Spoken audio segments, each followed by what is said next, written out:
speakers and the faculty that you have. I have known Dr. Asha Jain for many years as a very sincere person, someone who's very dedicated, not only to the work that she does, but also to the institution she works with. And Asha ji, let me wish you the very best as you go forward in any leadership position in Foxy. I'm also delighted to share the forum with Dr. Mandakini Meg. Madam has always been a great support to all our members. I have always said Dr. Meg is our person in the government. And whenever anyone needs help with anything in the government, Madam is always there and ready to help. Charmila, of course, is such a wonderful person, such a sincere person. And I'm really looking forward, Charmila, to working with you in the next year. I'm not seeing Dr. Asha Bakshi, but again, someone who's very dynamic, very knowledgeable. And I must again congratulate Asha ji for the wonderful panel that you put together. Jyoti is the expert, Dr. Shabana is co-moderator, and such a wonderful set of panelists from all over. Dr. Nagar, Dr. Srivastava, Dr. Panse, Dr. Gupta, Dr. Shruti, Dr. Ruchi, Dr. Alka.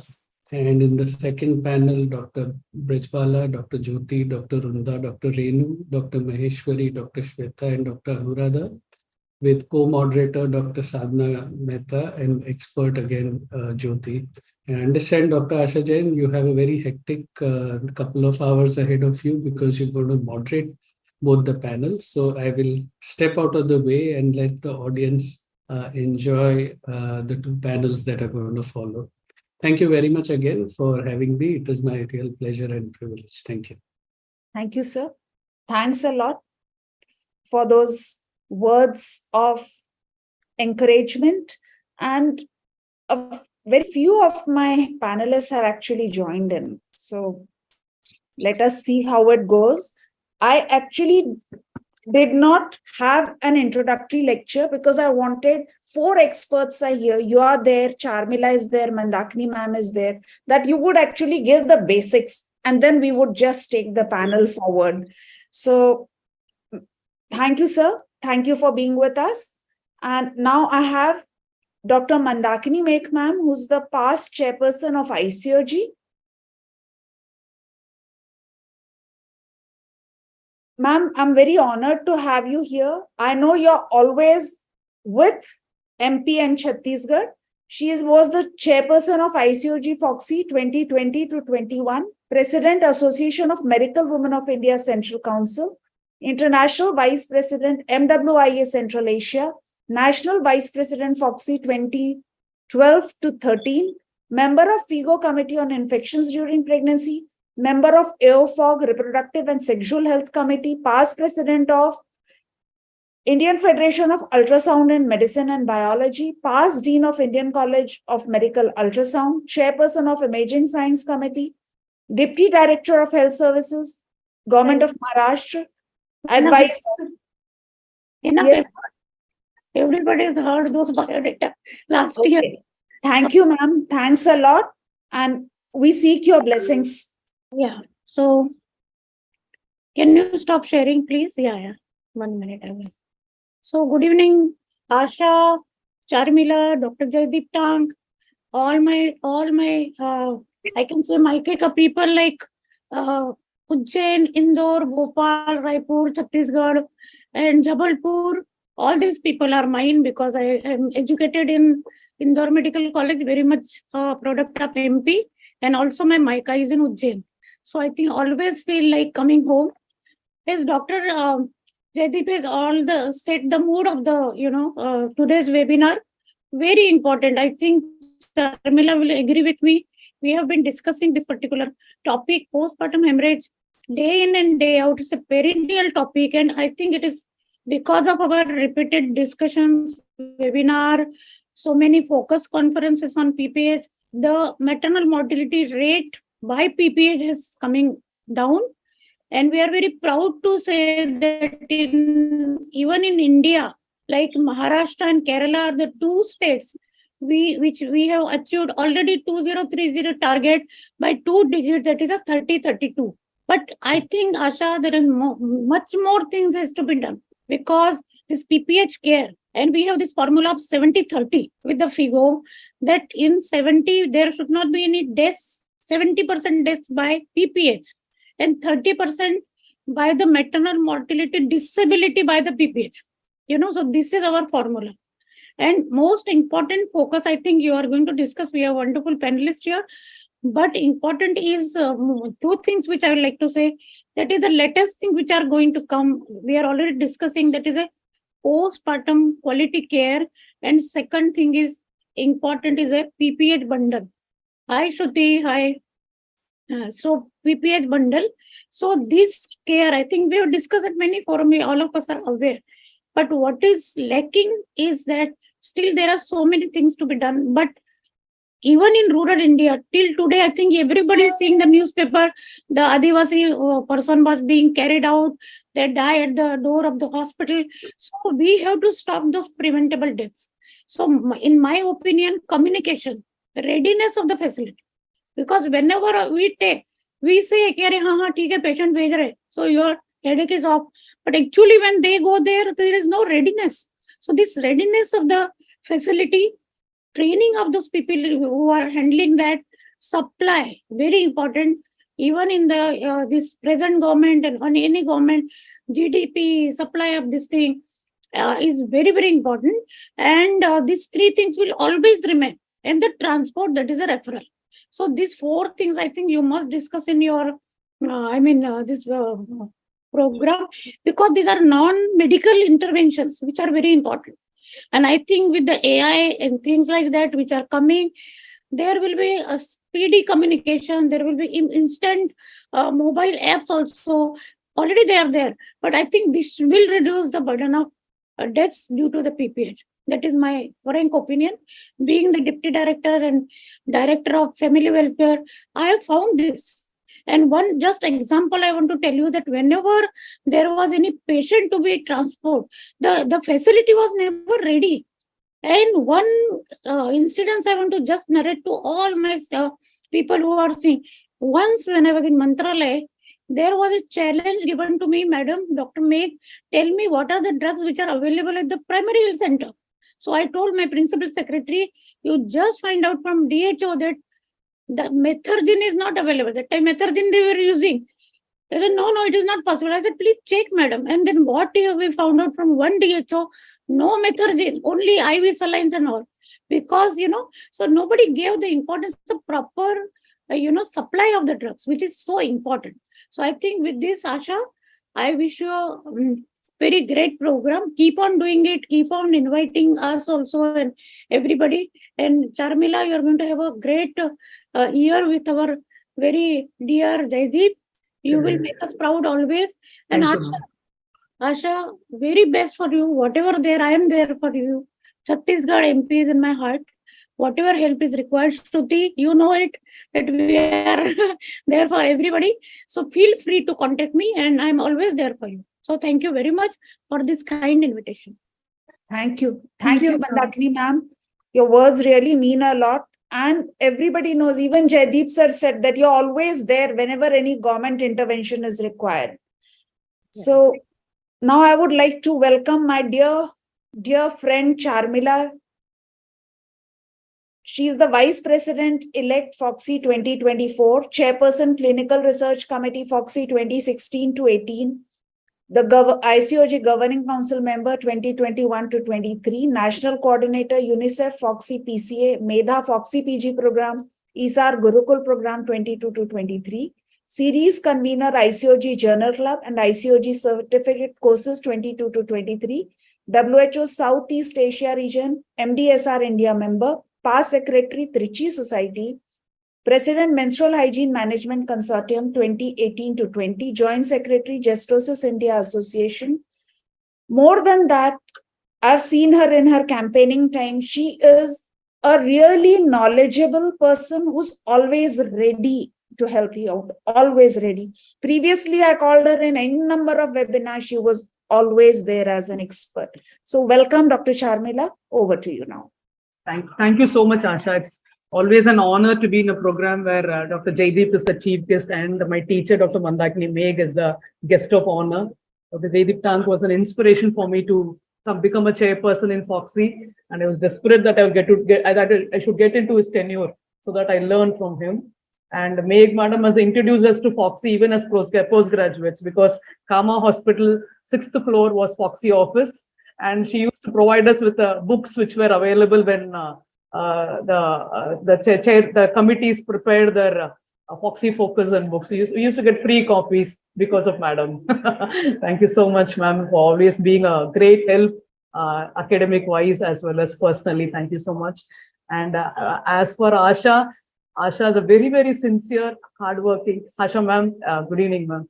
Asha Jain is a very, very sincere, hardworking, and what you see is what you get. There's no hidden agenda anywhere, and that is always appreciable because we know where we stand with her. She can be very blunt when she wants to, and that is a very, very appreciable quality, Asha. I think you should have that throughout, because that's going to there's no false this thing anywhere. So that is a great thing, and you should. Any help, we are always there for you. We know that you know that we come to every Chhattisgarh meeting when you call us. Thank you so much. And I'm seeing Shruti, always remember as Sivagami. We were co-ramp walkers in Indore and we enjoyed a lot. It was a nice experience. And regarding the topic of both APH and PPH, I think there needs to be no hold barred. You have to learn everything about PPH and APH. And as Asha Jain said, you have to do it according to the guidance. You can't do it on your own, because maternal mortality reviews are almost like they kill you during a maternal mortality review if anything goes wrong, and you cannot save your skin if you're not up to the mark. And that's why learning through these webinars actually COVID has brought us such great initiatives where we learn so much through such great experts. And I'm looking forward to learning from this panel. Thank you so much, Asha, for inviting me. And I'd like to welcome all the societies of Madhya Pradesh who have joined. A special welcome to Asha Bakshi ma'am, who has helped me in my first study, which I did for Foxy.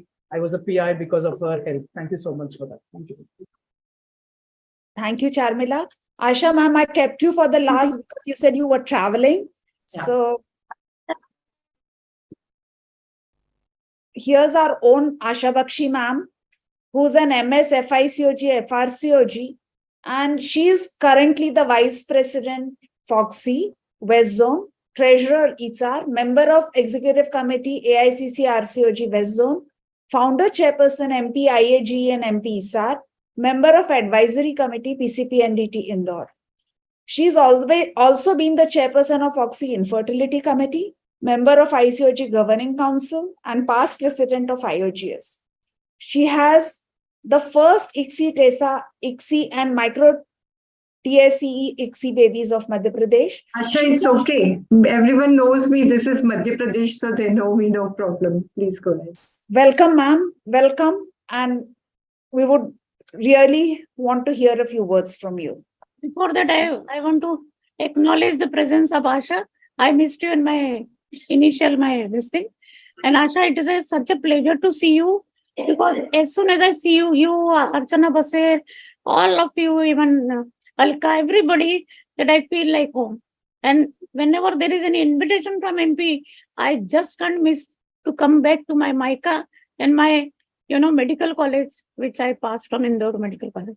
So good evening, Asha, and we'll be seeing you very soon. So please go ahead with your...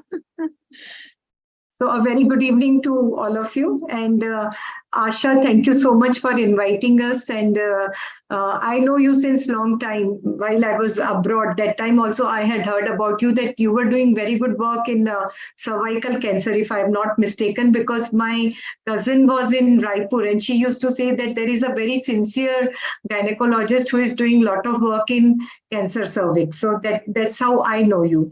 And keep doing the good work. And we are really proud of you that you are one of us. Chhattisgarh is almost like Madhya Pradesh only. So another thing is seeing Mandakini madam.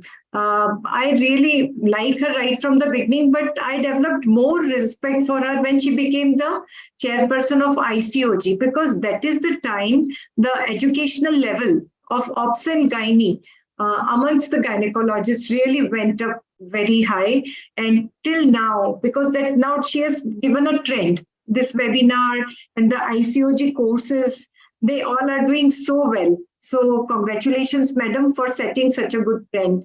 And Charmila, she has been a good friend.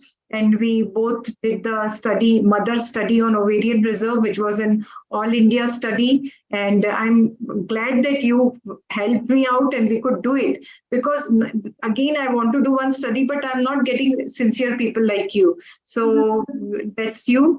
And I'm so happy that today it is a Mahakumbh of all Madhya Pradesh societies. And so happy to see Anita, Shruti, Shabana. I'm sure, just let me see who all are there. See. I think Brajbala is there, Jyoti Banglowala is there. So really, it's a nice thing to see you all. And I wish you all the best. And I'm sure this webinar is going to go very well. And I wish you all the best, Asha, for your campaign also. And I hope you get whatever you want. So best wishes. Thank you, madam. Thank you so much. And one more thing, Asha, I take this opportunity to invite you all to my Vice President conference in Indore, which is from 20th to 22nd October. And it is going to be a very good conference. We have selected our scientific team, especially Dr. Sumitra and Dr. Manila. They have really selected very good topics, and the theme is New Age Obstetrics and Gynecology. So whatever is the latest, we have really got very good speakers who are authority on the subject. We have got faculties coming in from UK also. Dr. Sujata Gupta, Dr. Ankita Sharma, Dr. Rani Thakkar is also going to address us on the obstetric anal sphincter injuries. We have got 6 workshops, and one is on obstetric anal sphincter injury and the instrumental deliveries, and infertility, endoscopy, medico-legal workshop, ultrasound and fetal medicine workshop. So everything is very well selected with very good topics. So I request all of you to come, and please encourage your friends also to join. So thank you very much for giving me this opportunity. Thank you, ma'am. Thank you. So thank you, Jaideep sir, Mandakini ma'am, Asha ma'am, and Charmila for your blessings and starting the webinar and giving it a tone. And thank you, Corona, for being here. And now I would like to start the panel with your permission, ma'am. Mandakini ma'am, Asha ma'am, may I start the panel now? Sure, please go ahead. So our expert is Dr. Jyoti Banglowala. She is caught up in an emergency and will join us later. So she has 26 years of experience. She's the chairperson-elect, Ethics and Medical Legal Committee, FOXY, Vice President, Indore Obstetric Gynec Society presently, Secretary, Indore Obstetric Gynec Society in 21-22. We all know her, a very happy-go-lucky and sincere worker. She's a treasurer of IOGS 2019-20. She's interested in ethical and medical legal aspects of obstetrics and gynae.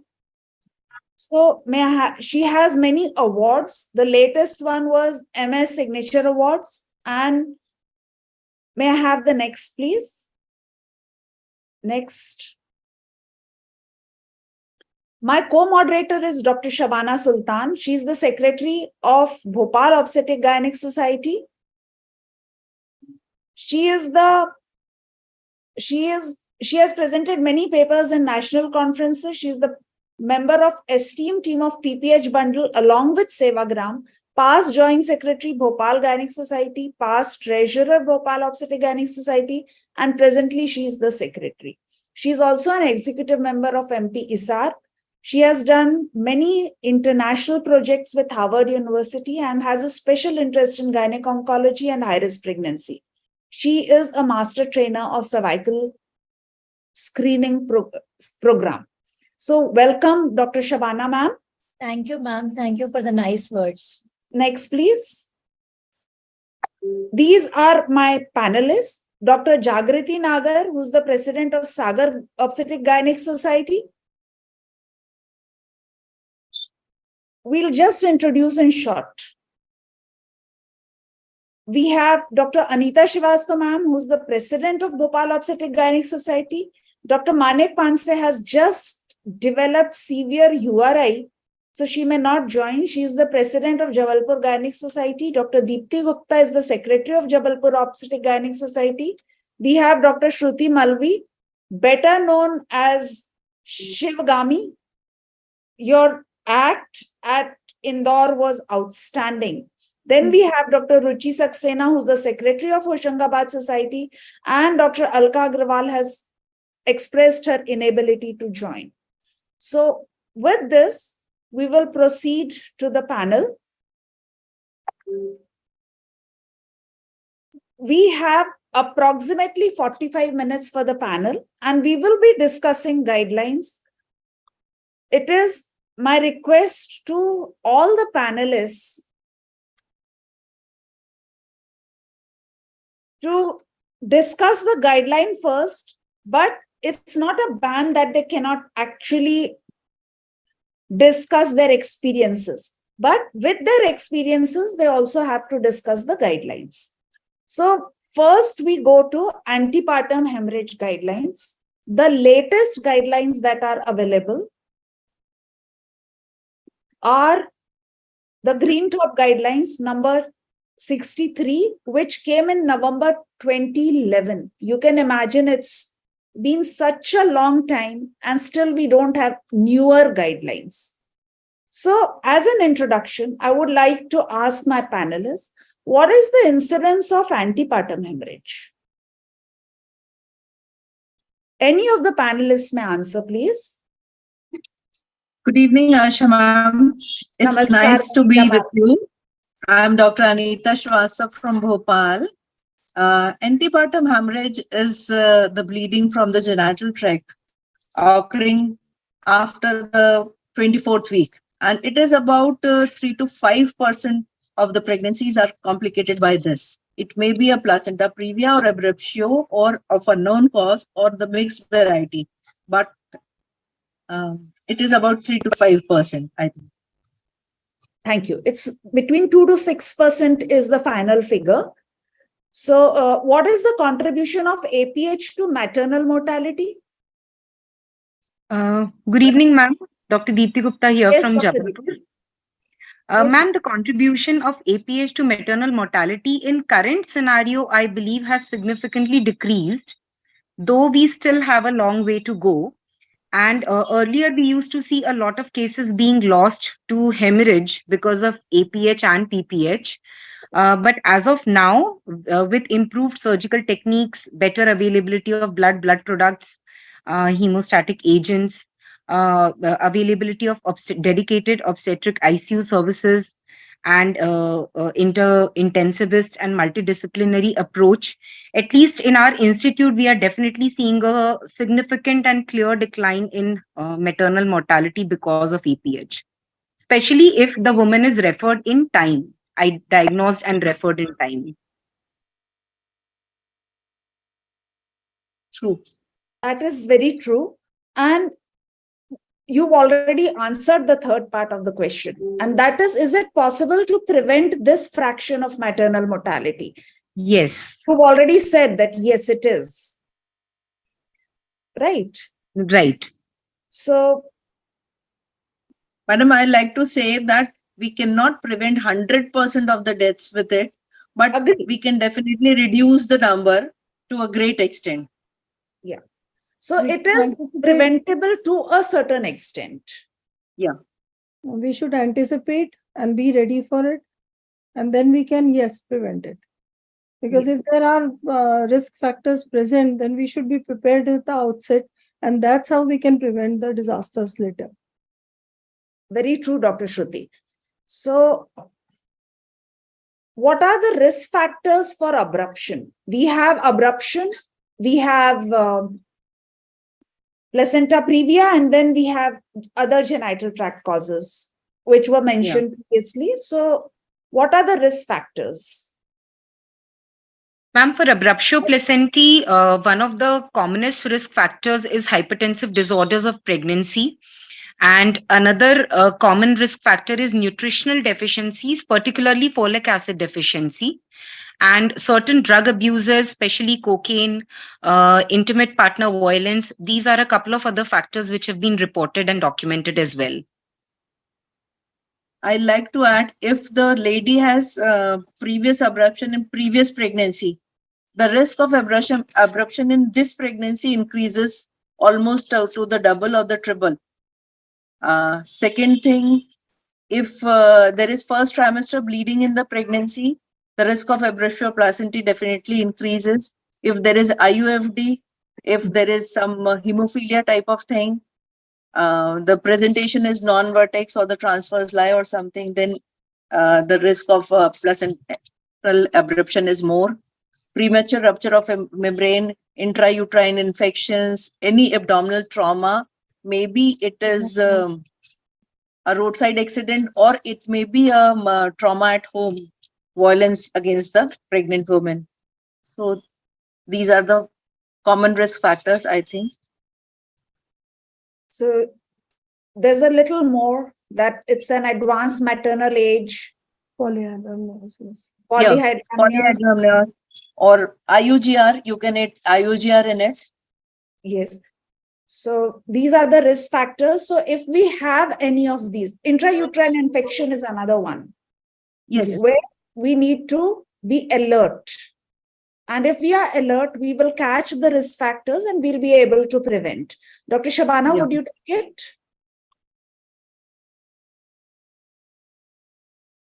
So, welcome to all the panelists.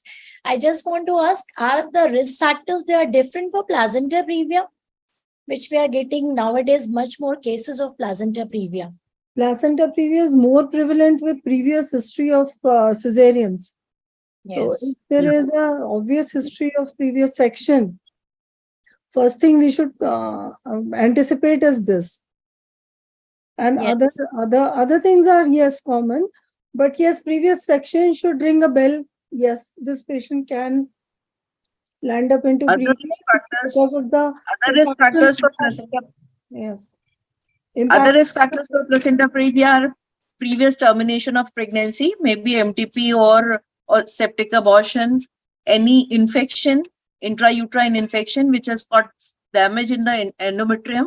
For example, any uterine scar, endometritis, manual removal of placenta, or in multiple pregnancy, twins and all, we may have, or even IVF increases. It has said that IVF increases the chance of placenta previa. Yes, I think well covered, because nowadays we are getting much more cases of placenta previa because of the previous scar and difficult curettage cases, adherent placenta is there. So thank you, panelists, for that. And we move forward. I think a repetition that APH can be prevented. Ma'am, it really cannot be rather, you can say, can we predict it? Predicted to a certain extent. Some extent only. Ma'am, and as for prevention, I think, going back to all those causes, that if we look at correcting the overall maternal well-being, if we judiciously utilize our medications and uterine procedures, and looking at the primary cesareans using the Robson's criteria, so probably some of these factors can, to a certain extent, help in decreasing the ultimate, at least the previa incidence. And secondly, anticipation and prediction to a certain extent can be done based on a detailed, thorough history. Exactly. Yes. Like we can predict preeclampsia, and it is one of the major factor for APH. We are getting so many cases, they are covering with severe preeclampsia as well as with abruption. So yes, we can predict it. Actually, according to the guideline says that you cannot reliably predict it. Yeah. You can say it is probable, but you cannot predict that it is just going to happen. There's a difference. Yeah. So prediction is not possible, but high risk awareness has to be there. Yes. Exactly. And early reference can make a difference. According to guideline, USG, when we done for target scan, localization of placenta should be done at that time. So if there is a low-lying placenta, then we can identify at the time of 32 to 36 weeks, so that we can prevent for further disaster and further complications.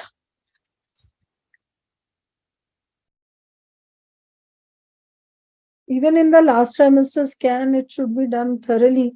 What is the extent, and agar akrita and these things can be predicted, it will be a very happy thing for the gynecologist. Agreed. So the basic thing is, what I would like to add here is that we as gynecologists should ask what we want. We just write that, fetal well-being, and then the sonologist will do only fetal well-being and send it back to you. So whatever you want, you need to actually ask the radiologist. And if you're doing it yourself, you need to keep a checklist. So can APH be prevented? Predicted? Definitely no, but can it be prevented? Not 100%. But to a great extent. Yes. To a large extent, yes. So modifiable risk factors should be modified. Yeah. So We abruption. cannot prevent, we cannot avoid LSCS in every patient. We have to do it. So if there is a patient of previous section, there is always a risk of APH. We can just warn our patients to take care. If there is anything like bleeding or discharge, she should come to the hospital as early as possible. And from the periphery, it should be referred as early as possible. That is the only thing we can do. But we cannot prevent every case of APH, I think. Yeah, that is true. And patient education should be done at the very outset. That if you even a slightest spotting, you should report to the hospital. Do not just go for some injection bottle here and there. Yeah. So what is the association with tobacco and recreational drugs? What does tobacco cause and what do recreational drugs cause? Recreational drugs are usually associated with abruptio. Yes. And tobacco? Tobacco, if I'm not mistaken, was associated with a slight decrease. Intrauterine growth retardation. Yes, right. Yeah. Yes. And indirectly by causing FGR, it will contribute to abruptio. Yes. So, and what about the use of folic acid? This you had answered. Yes, direct association with abruptio. And what about the use of heparin? Does it cause APH? No, I don't think so. Dr. Anita? It increases the cause. It increases the abruptio. And if we have to avoid that thing, we should avoid heparin or warfarin. We should go for enoxaparin. Even low molecular weight heparin is associated with more chances of abruptio. Okay, suddenly I don't know where Dr. Shabana has gone. Can't find her. Ma'am, I'm here. I'm audible. Can't see you. Yes, you are. Yeah, now you are there. You stopped speaking, so I had to take over. Come on, go ahead. Okay. So moving forward, we all know that the patient of APH, we are going to avoid the vaginal examination and rectal examination, as well as we have to advise the patient for avoiding the penetrative sexual intercourse. But what about cervical cerclage? What do you think? That are they going to be preventive? Are we going to advise for cervical cerclage? No role. According to evidences, cervical cerclage has no role. Yeah. Even according to our studies personal are showing experience. this. Even, yes. Do you want to add? No. According to the evidences and according to our personal experience, it has got no role in preventing APH. And the same guideline is also saying that cervical cerclage is not having any role for in cases of placenta previa as well as any type of. Trying to do an invasive interference of the cervix when we are scared that it might cause bleeding. Yes, exactly. And what about the tocolytic? Because pehle zamane mein gynecologist and obstetrician, they were using tocolysis for these type of patient of placenta previas. Ma'am, no role again. With symptom, Can look. If we know she is a patient of abruptio, then we should not be using tocolytics just to prolong the pregnancy. But And if in the case of Tocolytic- placenta previa, and she Ma'am, has, even in previa, there is no role. Placenta previa bleeding is typically classified as a causeless, recurrent, and painless bleeding. exactly. Ma'am, if patient is asymptomatic, According to the guidelines, there is no role. But what I personally feel, if the uterus is very irritating type of uterus is there, or if irritable uterus is there, or if she has got mild uterine contraction, then tocolytics definitely works in placenta previa. But in abruptio placenta, it has got no role. so which tocolysis, Anita ma'am, you want to choose? What type of tocolytic agent?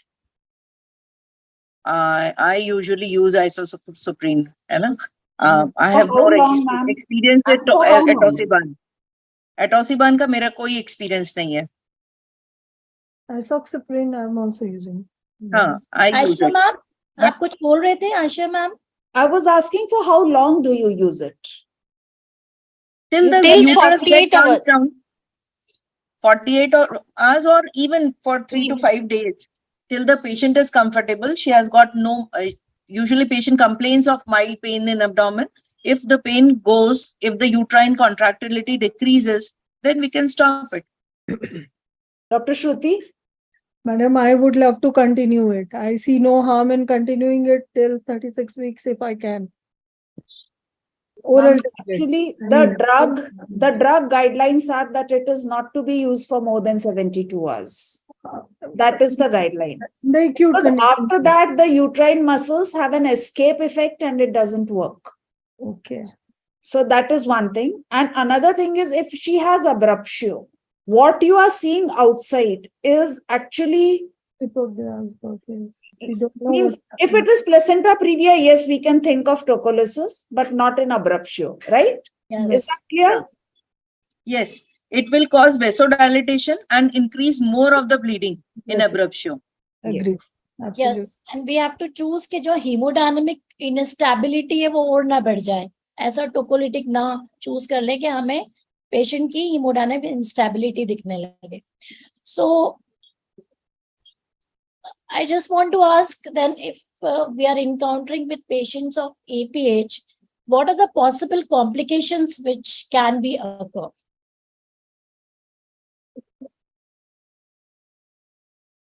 I'm audible? Yes, ma'am.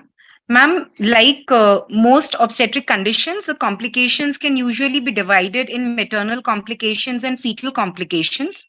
So the maternal complications would be short-term or long-term. And the short-term complications could include acute hemorrhage and its various side effects. Long-term complications could include subinvolution, increased risk of sepsis, infection, increased, obviously there would be a likelihood of operative intervention, associated complications because of blood transfusions which may be needed, prolonged hospitalization, and for the fetal complications because of the chronic blood loss, there could be fetal hypoxia indirectly affecting, causing growth restriction. There could be increased risk for fetal infection as well. And such complications can be there. Exactly. Now over to you, Aisha ma'am. So is APH associated with any specific pregnancy complications and outcomes? with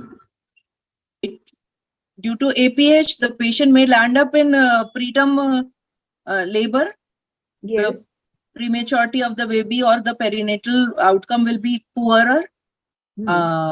She may land up with bleeding, and that bleeding may cause long-term morbidity and as well as mortality. You mean to say that? Yes. So basically, domestic violence has to be kept in the back of our mind, which is quite specific for APH. And there is maternal and perinatal morbidity and mortality. When I was a student, our teachers always said a candidate of APH is a candidate for PPH. Yes. So all of you who are teachers, I think you're saying that to your students even now. So that is very specific, that APH is associated with PPH. And then there are, the whole massive transfusion protocol and everything. We'll discuss that in the panel on PPH. So what are the outcomes in unexplained PPH? APH, unexplained antepartum hemorrhage. What are the outcomes that we can see? In outcomes, she may land up in preterm delivery. She may have to undergo preterm labor induction or termination of pregnancy. Her baby may be premature. Due to prematurity, the baby may be admitted to NICU. There will be a neonatal death. Unexplained APH may land up her in blood loss during labor and after labor. For that, she may need emergency LSCS, or she may has to refer to a higher center for that. Multidisciplinary approach, wherever is available, she has to be referred there. She may receive massive blood transfusions for that, and the complication of blood transfusion we all know. So, and for the baby, the complications of prematurity, anybody would like to speak about it? Complications of prematurity in the baby. Ma'am, because of prematurity, the baby would be prone to hypothermia, sepsis, hypoglycemia, hypocalcemic seizures, prolonged NICU admission, and associated risks, and long-term sequels like cerebral palsy or hypoxic injury, retinopathy of prematurity. There are quite a few actually.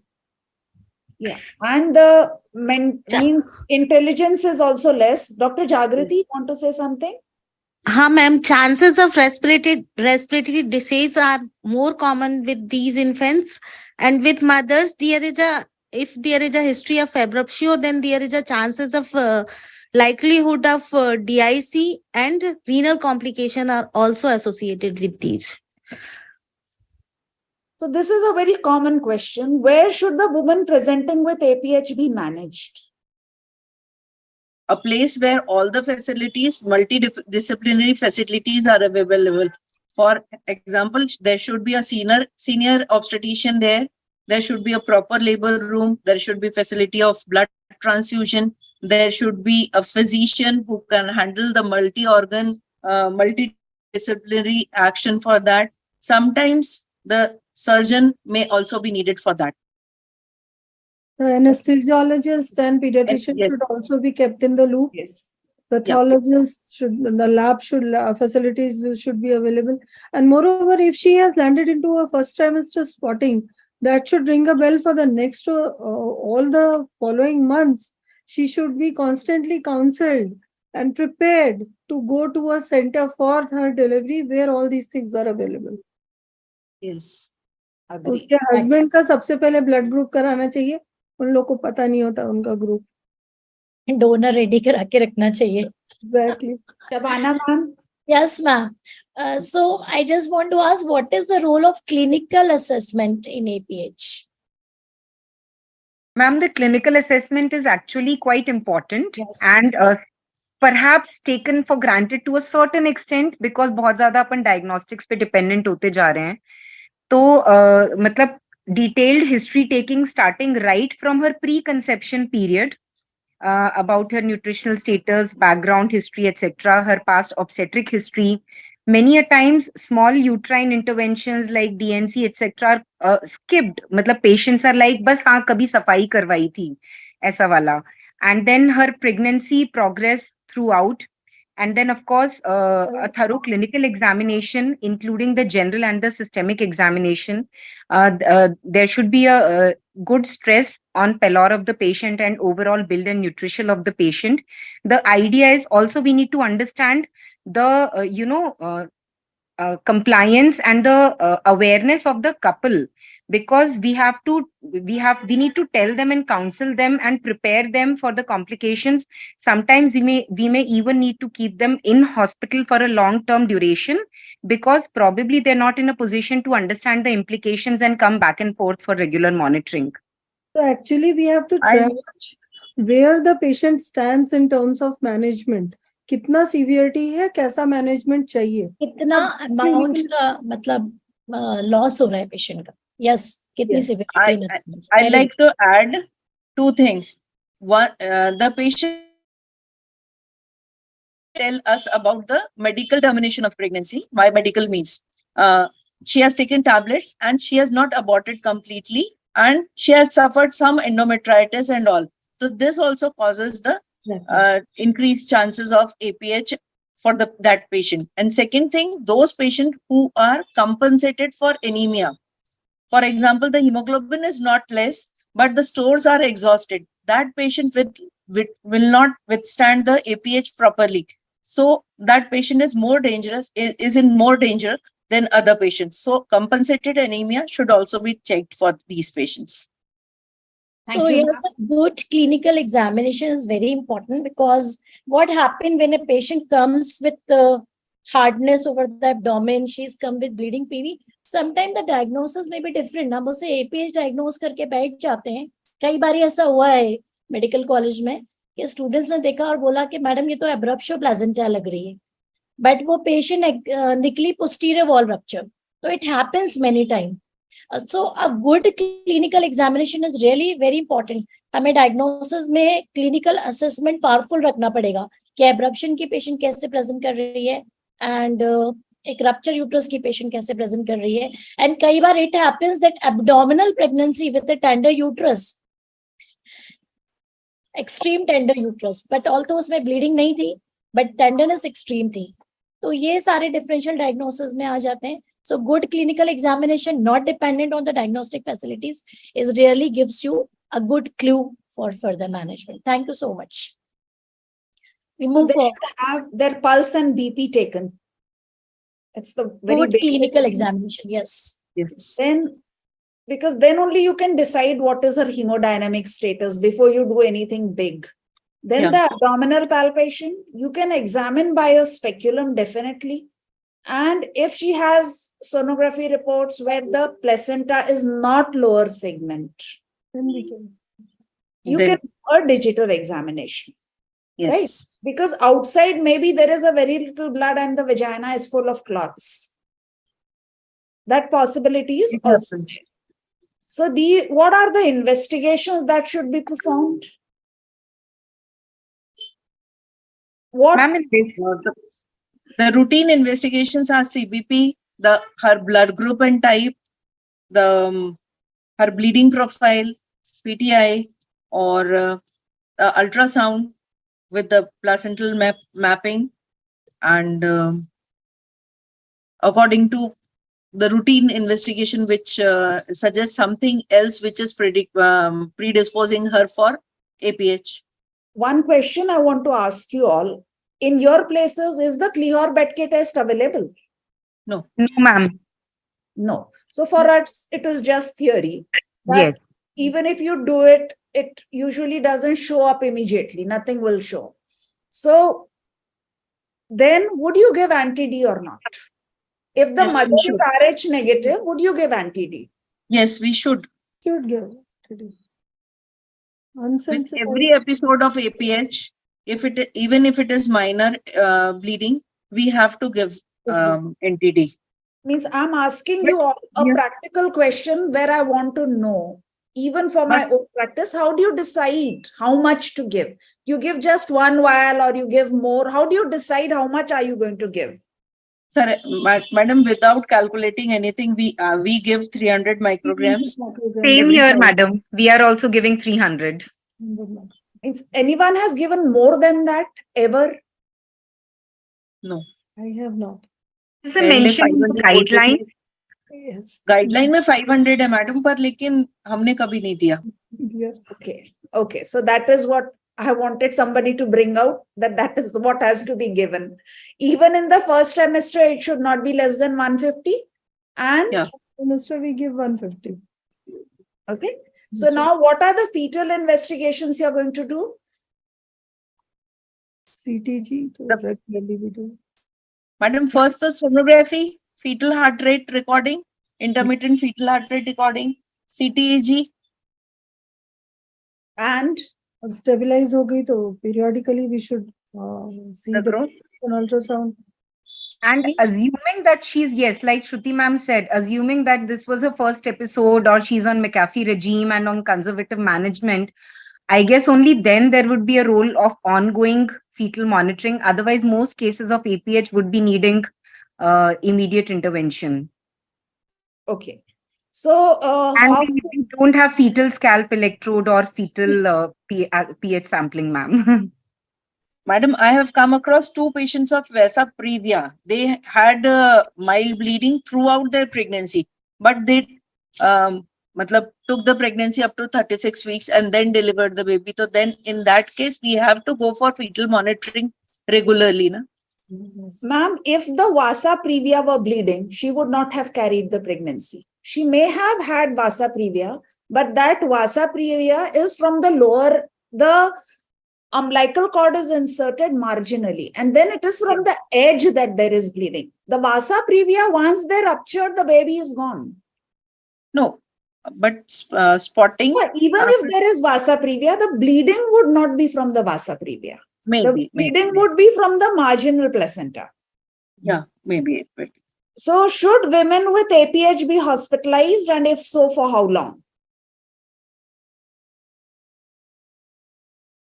Madam, if the bleeding is very mild and the baby is healthy, and mild means just few spots are there, and the patient is a bit educated type, and as we advise her to take rest at home, so she can be sent home if there is no bleeding when she is present in the OPD. But if there is mild bleeding, she should be hospitalized till she is stabilized. And if there is more than that, if the patient is not stabilized in next 2 to 3 days, then the pregnancy termination has to be done. Means I want to ask you something that I want to learn myself. How do you exclude abruptio?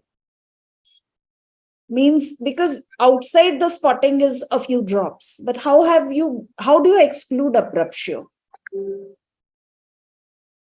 Madam, in a tricky situation, madam, especially early grades of abruptio, and especially if it is a concealed types. Dr. Shruti, you wanted to say something? We rely mostly on our radiologists for our sonographies. कि भैया देख लो पूरे placenta को अच्छे से देख लो, Doppler करके देख लो. This is what we actually do and keep the patient in hospital. Madam abruption में यूजुअली पेन मिलता है एंड द यूट्रस जो है उसमें कॉन्ट्रैक्शंस मिलते हैं, मतलब एक टोनिक कॉन्ट्रैक्शन टाइप की फीलिंग आती है उसमें. बट अगर वो एब्सेंट है एंड ब्लीडिंग नहीं है और रेडियोलॉजिकली सोनोग्राफिकली अंदर कोई ब्लड क्लॉट नहीं है तो ऑब्जर्व करते हैं and after 6 to 8 hours sonography repeat करते हैं. अगर अंदर फिर भी कोई कलेक्शन नहीं है तो वी से देयर इज नो एब्रप्शन. अब आप लोगों के लिए एक बुरी खबर देती हूँ मैं. वो बुरी खबर ये है कि ultrasound can not make out. Ultrasound can not make out if there is a fundal height is rising. Mild abruption में फंडल हाइट कैसे राइज होगी जब लोग? मैडम फंडल हाइट जब हाइट राइज करती है तब सोनोग्राफी के लिए पकड़ में आता है. Let us be very truthful. हम में से कितने लोग फंडल हाइट को मेजर करते टेप से? Nobody does. So you don't measure it and ultrasound doesn't make out. तो फिर अनीता मैम ने जो बोला ना कि irritable uterus है, that we need to actually pay attention on that. Yes. Yeah. That is very important because ultrasound तभी बताएगा जब clot is organized, and because it is organized there is no flow across. Otherwise, even when you do a Doppler, with the movement even of breath, that blood is moving and it doesn't show as a separated placenta. I agree. So again, we come back to the fact that the clinical sense is most important. All of us need to work on that. Now, Madam, I would like to share a case of mine. She was 6.5 months pregnant and she was diagnosed as a case of APH by some other doctor, and she came to my hospital. After all the investigation, there was no previa, there was no sign of abruptio. I just did a per speculum examination. There was this about 3-inch long polyp from the cervix, and that polyp was intermittently bleeding. And for that, she was diagnosed as a case of APH, and termination of pregnancy was advised to her. So proper clinical examination is very important, I think. Very true, very true. Now, a woman has come to you presenting with APH. She's 32 weeks. Would you give her corticosteroids, yes or no? Yes, ma'am. Yes. So this is unequivocal. We are going to give steroid. Yeah. Are you going to give her tocolytics? We've already said yes, Already discussed. but not for more than 48 hours. Once she has bleeding, will you alter her care? Or will it be the usual care? Of course, she will be a high-risk patient and the care will increase, the vigilance will increase, the management will be different. More targeted and more focused antenatal care and more preparedness for the delivery. Yeah. Unless it is a polyp which has been removed. Unless it is a polyp, yes, exactly. So when I was doing my PG, I had a patient who was bleeding and we put in a speculum and it was a cauliflower growth. Her entire cervix, upper 1/3 of vagina was a tumor. Yeah. So we had to do a classical cesarean and deliver that baby and then send her for radiation. So you actually coming back to the fact that as gynecologists, we need to put in that speculum. We do, ma'am. Yes. Yes. So when are you going to deliver her and what would be the mode of delivery in a woman of APH? Ma'am, the mode of delivery would also depend whether it is placenta previa or abruptio, the Bishop score, and the previous obstetric history, especially if there is a uterine scar, 1 or 2 or whatever. So if she's a case of previous 1 cesarean section, for example, with placenta previa, then I would like to deliver her between 36-37 weeks and not prolong her for very long time. And for abruptio, the management would depend on the Bishop score. If the Bishop's is favorable, then we can give her a trial of vaginal delivery And the also position of the placenta. position of the placenta and the severity of the abruptio. Okay. Anybody wants to add anything? Dr. Shruti? Madam, the Bishop score as well as the condition of the baby is very important. If Yes. the baby is a bit compromised, we have to go for immediate section. But if the baby is okay and the bleeding is not very much, that is between very minimal to moderate bleeding, then ARM can be done and the patient can be put up for vaginal delivery in abruptio. So now we have only 10 more minutes, so we need to go really fast. What intrapartum fetal monitoring should be employed in a woman with APH? Continuous monitoring should be done. And No, all patients, did we do continuous electronic fetal height monitoring or the scenario is different in some cases? No. In low resource settings, it is not possible to offer them continuous electronic Yes. fetal monitoring, and then we have to resort to higher frequency clinical monitoring. you know, there is a paper. Minor APH cases. There is a paper on the efficacy of intermittent, what we used to do by Doppler or Stetho and Yes, the ma'am. continuous electronic Yes. monitoring. Similar of. And the results are really comparable because you have a CTG and nobody is actually looking at it. But Yes. when you're doing a clinical thing, somebody is always looking at it. Yes. Yeah. So, Dr. Shabana?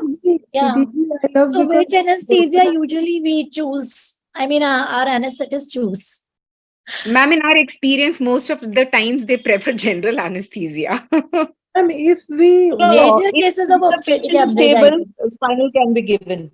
yes, stable And patients usually refer they to choose spinal. stable.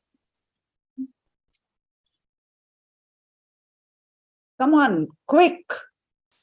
Spinal or If the patient is stable, spinal. spinal is If the mostly- patient is stable, spinal. If the baby or the mother is compromised, then GA, so that the work can be done fast and the patient can be managed properly. We should go for general anesthesia. If you are thinking ki, we might land up into an ID, so better go for GA and take out the baby live rather than wait and Yeah. okay. So how would you manage the third stage? active management. Active management. Early cord clamping and leaving the long cord, which I read it. I loved it. You catheterization के लिए लंबा cord बच्चे के पास छोड़ दो and take out. Early cord clamping. Ready for the PPH tray. I mean, ready for the managing PPH also. Yes, Yeah. sir. Yes. Oxytocin, carbetocin, methergin, carboprost, what are you going to give? We are not worried about the hypertension, then all are good. Oxytocin, Yes. ergometrin, they are very good. Okay. I think we have covered this, ma'am, NTD. So if there is massive APH, how are you going to manage it? And who's included in the team?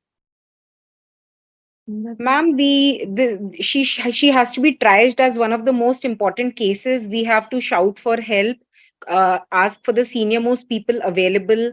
Anesthetist has to be involved. Blood bank has to be notified. The entire readiness of the entire drill, mock drills should be conducted, and it has to be a multidisciplinary approach. The IC management, Deepti? Ji, ma'am. And as Dr. Mandakini said, if she has to be sent somewhere, then somebody has to go with her, arranging everything. Yes. Yes. So if she is presenting with an APH and develops a coagulopathy, now what? Now what? Ma'am, this is a common picture, especially with massive abruptio, the grade 4 who present with intrauterine demise and tonic uteri. And in such patients, it is difficult to assess the amount of intrauterine bleeding. So it is always better again to withdraw samples. Screen and cross match is the protocol which should be followed. And a fresh frozen plasma transfusion should always be considered for these patients, as because of the release of tissue thromboplastin, consumptive coagulopathy in these patients is quite common. Okay, and what about cryoprecipitate? About cryoprecipitate, madam, केवल factor 8 की deficiency के लिए better है, but लेकिन इसमें fresh frozen plasma के अलावा platelet concentrate दे सकते हैं.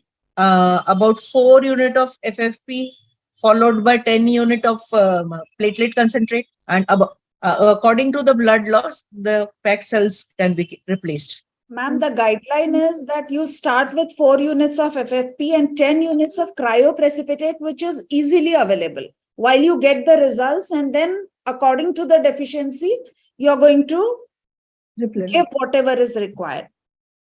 If she's already taking anticoagulants, she's on Lonopin, what are you going to do? Should stop. You stop it. You should stop. For how long? She is on anticoagulant. She has started bleeding. You stop it. Are you going to restart it, or you're going to let it remain stopped? It has to be restarted because due to the indication, if she is taking anticoagulant for the cardiac disease, so we have to restart it. For thromboprophylaxis also we have to restart it, but unless and until the patient is stabilized, the bleeding stops, or the bleeding is under control, then up to that place we have to stop the anticoagulants, whatever she is taking. Okay. Now, who manages the neonate? Neonatologist. Okay. Now, if there is major APH, abruption and vasa previa, what happens? both are compromised. Baby is also compromised. We have to inform the pediatrician in advance that the baby may be limp or suffering from some kind of hypoxia. He has to manage it properly. Okay. Or This, anesthesia. Dr. Anesthesia Shruti team has should also also- answered this, that you leave a long cord. And if it is placenta previa,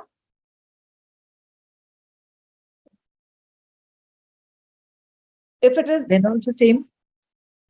yeah, but it should be operated by a senior obstetrician. You Yes, can't leave it to the have residents, to go right? through the placenta. Yes. 24 to 26 weeks pregnancy with APH. How are you going to manage it? Ma'am, APH is one condition where it is mainly the mother who is at risk. So, considering the maternal morbidity and mortality, irrespective of period of gestation, the chances of operative intervention are very high. Somebody has APH. What are the postnatal issues that can happen? Baby is born, but what next? What complications can occur? Patient may land up in PPH. Patient may have chronic anemia later on. The uterus may be scarred. So next pregnancy, the chances of abruption and the chances of placenta previa is more. And the recovery is a bit delayed. She may have a neonate loss. So the psychological aspect is also there. Can somebody tell me what is debriefing? Debriefing is something like that. What we did, we have to debrief it. Like हमने कोई case manage करा, उसके बाद हमें उसे debrief करना चाहिए कि हमने actually में क्या steps थी, कुछ miss तो नहीं हुई. वो that is actually called debriefing of a That is clinical. actually debriefing technically in medical legal language is when you're getting everybody together and sitting and Yes. analyzing. Yes. Okay. And then We pick the points. no, Whatever but we here debriefing is when you are talking to the patient's family. are addressing and the patient. Exactly. And clinical incident reporting is when you're doing it amongst yourselves. So Yeah. that is the difference. You need to talk to the patient and relatives also. That is debriefing, Yes. where you are not going to give all the information. Means, Yes. let us be very truthful. We are not giving every information. In clinical incident, we are going to actually analyze it. Call कर रहे हैं Shitish. Yes, So ma'am. what is the role of obstetric skill drills to improve management of APH? A lot. Because every step has to be managed properly. These drills help a lot. Team is vital. Team members, all the team members should know who are there in the team. When the team is called, they should be there immediately. So that is how these drills help. And their roles should be defined to a certain extent with reference to, arranging the consumables, recording. Transfer करना, blood के लिए कैसे बुलाना, कौन note down करेगा, कौन report लेके जाएगा, कौन सैंपल्स लेके आएगा, who will talk to the attendants. So many things have to be done simultaneously. So that has to be defined step by step. So in an institute, that's fine. But APH or PPH can occur in a single doctor clinic as well. So what are your suggestions for drill in that place? Because loose stock बहुत होता है ना, आपस में भी होता है, patient के relative से भी हो जाता है. So what are your suggestions for that? Single doctor drill single obstetrician के लिए भी बहुत important है, क्योंकि अगर step by step, if she knows what has to be done, so then she can manage it properly without giving any bustle की panic हो गया या हमसे नहीं बना. की बात करते हैं तो अगर एक सिंगल डॉक्टर है तो sister can be Also, ma'am, madam वो sister or IMI can be a team member for fitness का ड्रिल करें, for वो just to support. फिटनेस का ड्रिल Yes. करें. हमारे पास ये रिसोर्सेज है, हम कैसे कैसे पेशेंट को स्टेबलाइज करके फिर रेफर करेंगे. यदि And their कहाँ रेफर reference, करेंगे, जहाँ Yes. रेफर करेंगे उनमें किसको कांटेक्ट करके वहां तैयारी क्या करवा के रखेंगे, एम्बुलेंस कहाँ से आएगी, ब्लड कहाँ से आएगा, स्टेबलाइज कैसे करेंगे, कौन कौन हमारे पास रहेगा. These things should be prepared and drilled in a Proper referral protocols to be followed. Neurologist and So anesthetist the should also basic thing be is the ready. guidelines don't change. Whether you are in an institute or you are in a private clinic, the guidelines remain the same. You have to have obstetric drills. You need to define roles. And these are the different topics that we need to audit. What happens when you give steroids? What are you going to give anti-D or not? What is the percentage of women who are getting APH, recurrent APH? How the third stage was managed, and training of the multidisciplinary team. So thank you. Thanks a lot. Thank you, ma'am. And I want Thank all you, of madam. you around. It was So very nice discussion. Thank you, ma'am. totally. thank you. Now, anybody wants to add anything to the discussion? Jyoti, you've been listening. So Excellent discussion, ma'am. Excellent. anything anybody wants to add before we start the next Jyoti Karande ma'am से मेरे को एक request करना है. Ma'am, जी, एक पुराने पिछले webinar में आपने हाँ. क्वांटिफिकेशन ऑफ ब्लड लॉस को बहुत सुंदर से बताया था. 100 आप भरेगा तो इतना करके एक बहुत But that is not वो बताया होगा, but that is not to be used. That is Most not of the time. standardized. Yes, that is most of the time it underestimates blood loss. You should assess clinically ongoing hemorrhage and vital parameters. So मैं भेज दूंगी, but that is not recommended by any authority. That is just for Yes, ma'am. But I think in case of postpartum hemorrhage, that rough assessment is also useful. yes, rough assessment. It will give. It will alert you. Because once we are in a habit of quantifying blood loss, that is very important. Because quantification ना करें और vitals deteriorate होने का wait करें, it is not justified. Absolutely. I mean, a minor PPH can become a major, sometime a hidden PPH or APH also, same happens. So it was very nice discussion. I think thank to all the panelists for wonderful slides by Dr. Aisha ma'am and a fruitful discussion by all the panelists. Thank you so much. Thank you, Aisha ma'am, for giving the opportunity. Thank you all the panelists, Dr. Anita Srivastava madam, Dr. Shruti, Deepti, and ma'am, आपको भागना नहीं है अभी इसमें भी. नहीं, I am here. Ma'am, PPH is my favorite topic. I did lots of many projects. I am here only with you. So we are going to start the next panel, which is on PPH.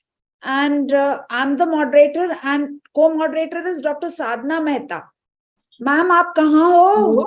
Yeah, good evening. Namaste, namaste. Namaskar. I am here only. Yes. So हमने जितना cover कर लिया, we will not repeat that. And we will start now. Madam is the incoming president of Indore Obstetric Gynec Society. These are our panelists.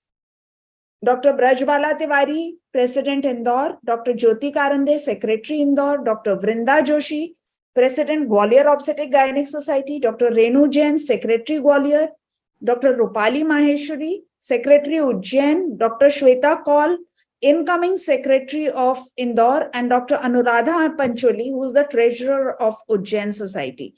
Welcome all of you.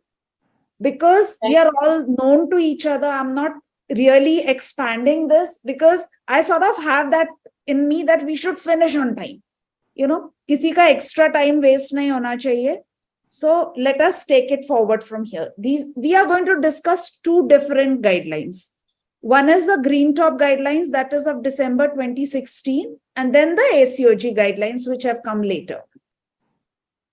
So postpartum hemorrhage is the leading cause of maternal mortality worldwide.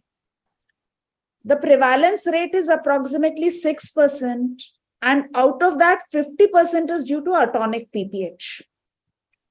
According to WHO 2014, in India, 45,000 maternal deaths take place annually, and 20 to 60% are due to postpartum hemorrhage.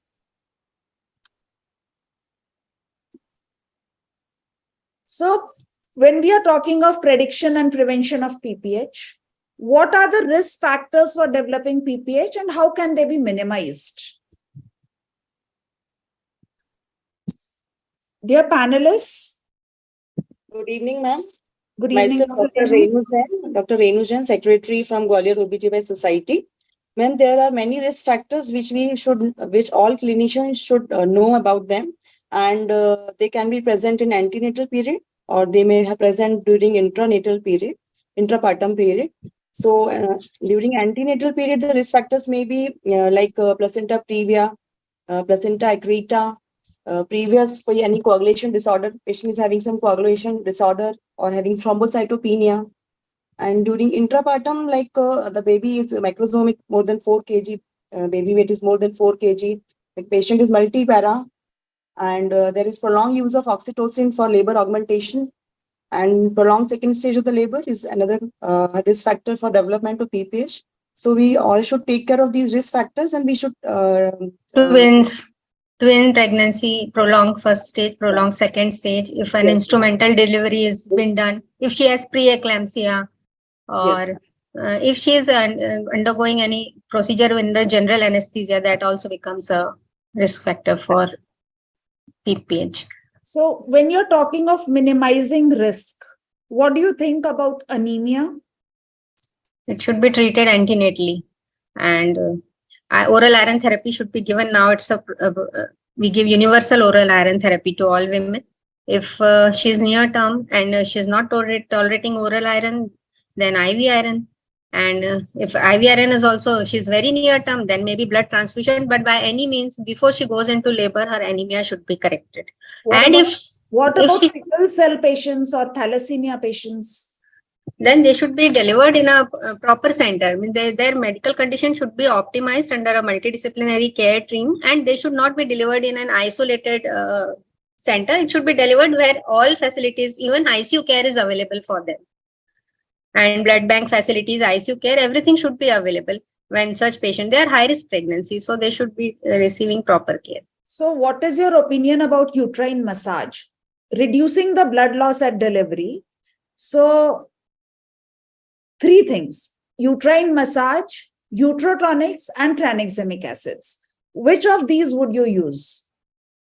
Uterotonics, oxytocin, routinely for prevention of PPH.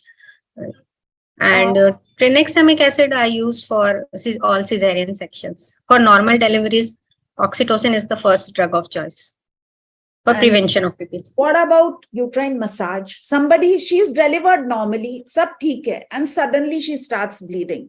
So would you give uterine massage? Yes or no? Yes, ma'am. Yes, ma'am. Yes. Bundle massage is beneficial. If the cause is atonic uterus, then we will do the uterine massage. If the cause is atonicity. The guideline says that uterine massage is of no benefit. That is prophylaxis, but you said it's just started bleeding. So then you have the treatment of atonic uterus. You'll give massage. Okay. Yes. While other things are getting ready. Yeah. Another method of minimizing risk.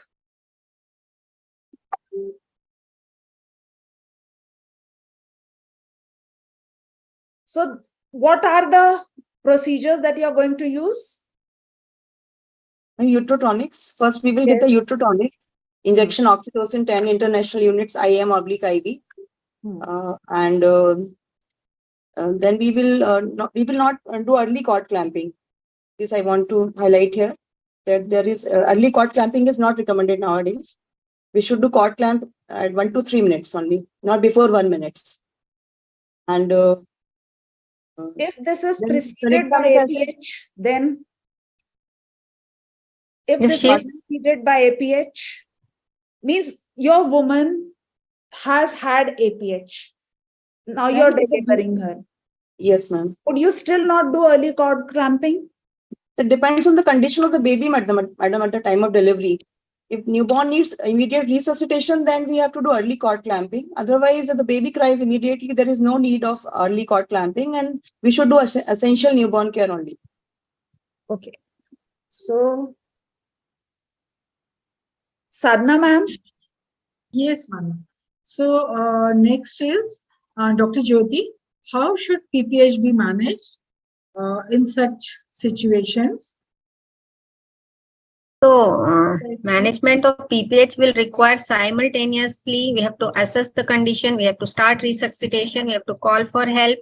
And so medical management, everything should go hand in hand, not that just we are waiting for one thing and not doing. So immediately call for help, call another senior or your same cadre person, call a senior nurse or staff, alert the OT, alert the blood bank, put 2 IV cannula, start crystallites, start uterine contraction like rub up or massage, catheterize the patient, and then take blood, send it for CBC and coagulation profile, and ask the blood bank to be ready.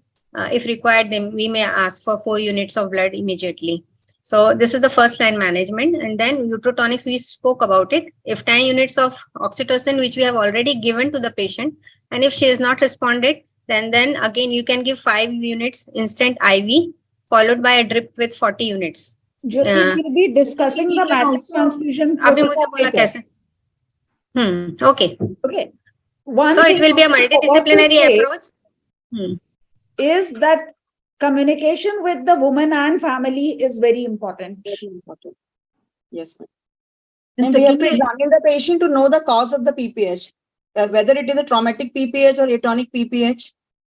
We have to explore the cervix, vagina also. We should explore, madam. Simultaneously, and we should also explore the traumatic- placenta if some pieces are remaining inside. Yes, So ma'am. that also should be seen properly. And if any injury is there inside, maybe some lateral tears or cervical tears, that should be taken care of. And if atonic PPH is there, you can also add tranexamic acid. That also works very well. And along with that, you can also try with carbatus. And by the same time, investigations and see the patient's condition every 10 to 15 minutes, check for pulse, BP, respiration, SpO2, everything you should be monitoring, and you should call up for help for the senior persons. Assistance. There is a minor PPH. If there is a minor PPH, Vrinda ma'am, would you like to take this?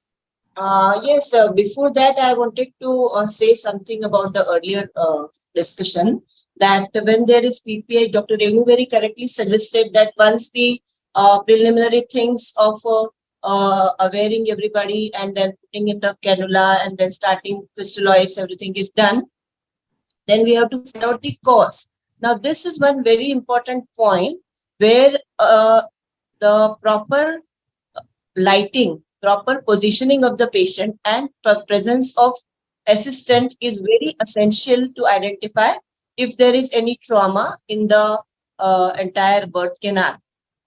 Because generally, when the patient is delivering, like it was discussed earlier as well, that she might have delivered in a place where there is only one doctor and there might be only one helper. Even big hospitals at times, it is the same situation.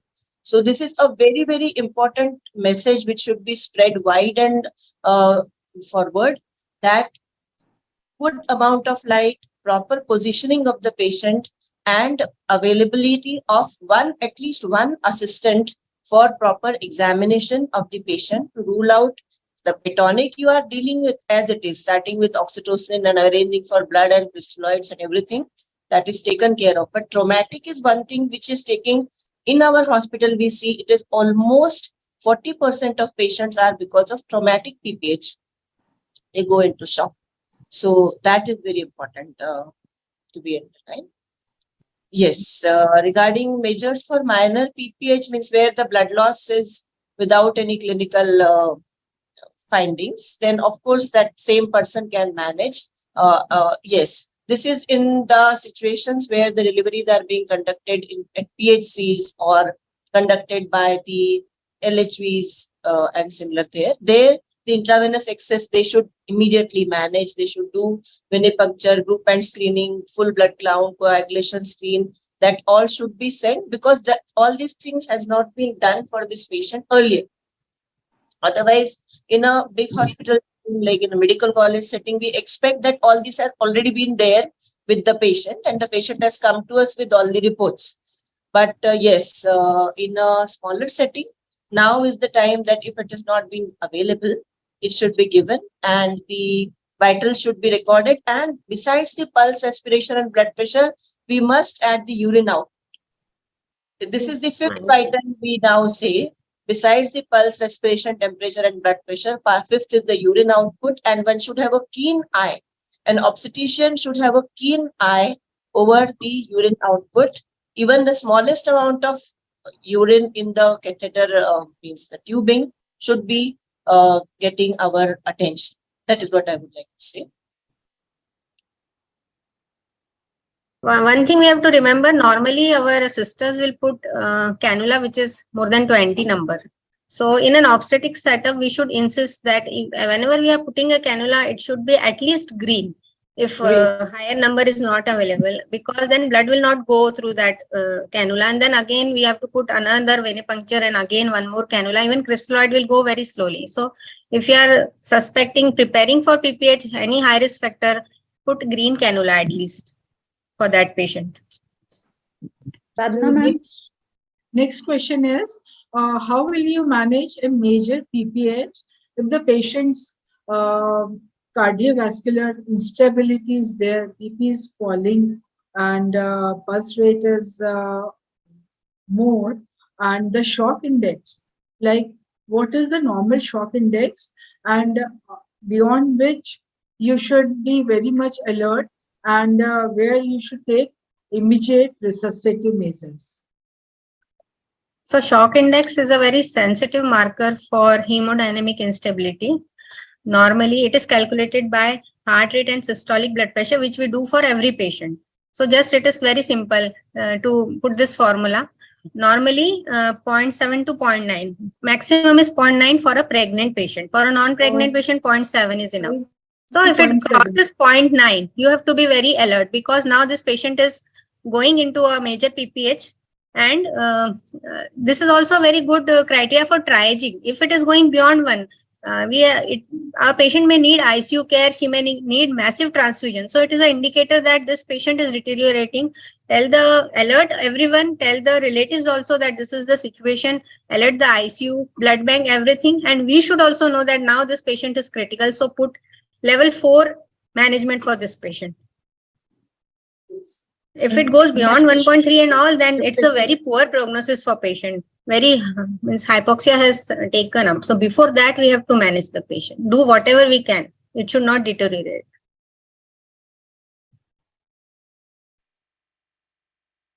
So, what way do you manage the blood transfusion? Like how many PRP, how many FFP, and how many single donor platelets you give them? What way do you design it? Jyoti? So, this is, we are speaking about major PPH, like when the ongoing hemorrhage and patient's condition is deteriorating. So that will be a massive transfusion, like if we are suspecting, then at least for first 4 units of RBC, ask immediately for that and send the sample for coagulation profile, including fibrinogen. If the result of the coagulation profile is not available, then after 4 units of RBCs, give 4 units of FFP. And if the results come and the PT and APTT has raised more than 1.5 times, then we may require 12 to 15 microgram per ml of FFP or more.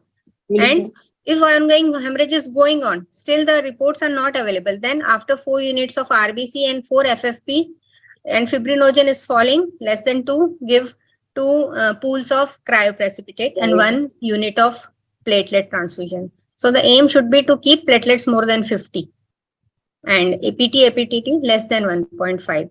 So till that you keep on repeating this 4-4-1-2, 4-4-1-2 depending on result. And then if this is the situation, we have to call in experts, intensivists, anesthetists, hematologists. They all will help us to manage these patients. We cannot decide everything on our own, but this is the criteria for major hemorrhage. If the levels are less, less than 2, you have to add cryoprecipitate also. Actually, I am Dr. Vrinda Joshi. I would like to add, and then you have to add cryoprecipitate also, and depending on the levels, you have to manage. That's what I am saying, because it has been discussed many a times with the critical care. What conditions do you use? Ma'am, she's answering. Dr. Joshi is saying something. No, I was saying that if availability is there of cryoprecipitate as well as fresh frozen plasma, it is better to choose cryoprecipitate as the first line, because fresh frozen plasma is associated with more number of TRALI, that is transfusion associated respiratory injury, respiratory tract injury, that is being seen most commonly with FFPs. That is why our anesthetic. So only 4 units with 4 RBs. 4 units you have to give, because other clotting factors are not given by cryoprecipitate. It will only give maximum fibrinogen. So for other clotting factors, we Any need problem to in give signals? I'm not able to hear. It's clear, ma'am. So is there a role for recombinant factor 7A when your lady is bleeding? Madam, it should not be as a first line management. And I think alone obstetrician, as obstetrician, we should not take the decision of giving factor 8A, 7A. Intensivist and hematologist, if they feel that everything has been done and still the patient is bleeding and this would be of help, then under their guidance, we can give it. It is not contraindicated, but it is not a first line or second line management drug. It is mostly under trials and it has its own problems also. It is very costly also. It may not be available everywhere, but it can be given under their guidance. So you have all described very well the monitoring and investigation of major PPH, right? Means nothing of this list remains. I've just shown this so that this is part of the guideline, so that if anybody wants to take a picture, they can take. What is Muse chart? That is modified early obstetric warning score. So it is a chart which records all the vital parameters. And then if 2 deteriorate, it becomes orange and then red. So when it becomes orange, the sister has to alert us. If it becomes red, then it's an alarming sign. So again, the multidisciplinary team has to come in action. It's a very good system to monitor the patient, but it is common for all critical patients. So when to shift the patient to HDU care, when to put her in ICU, when to ask an alarm. A person who is monitoring the patient, it is very good parameter. So what is the role of anesthetist for managing PPH?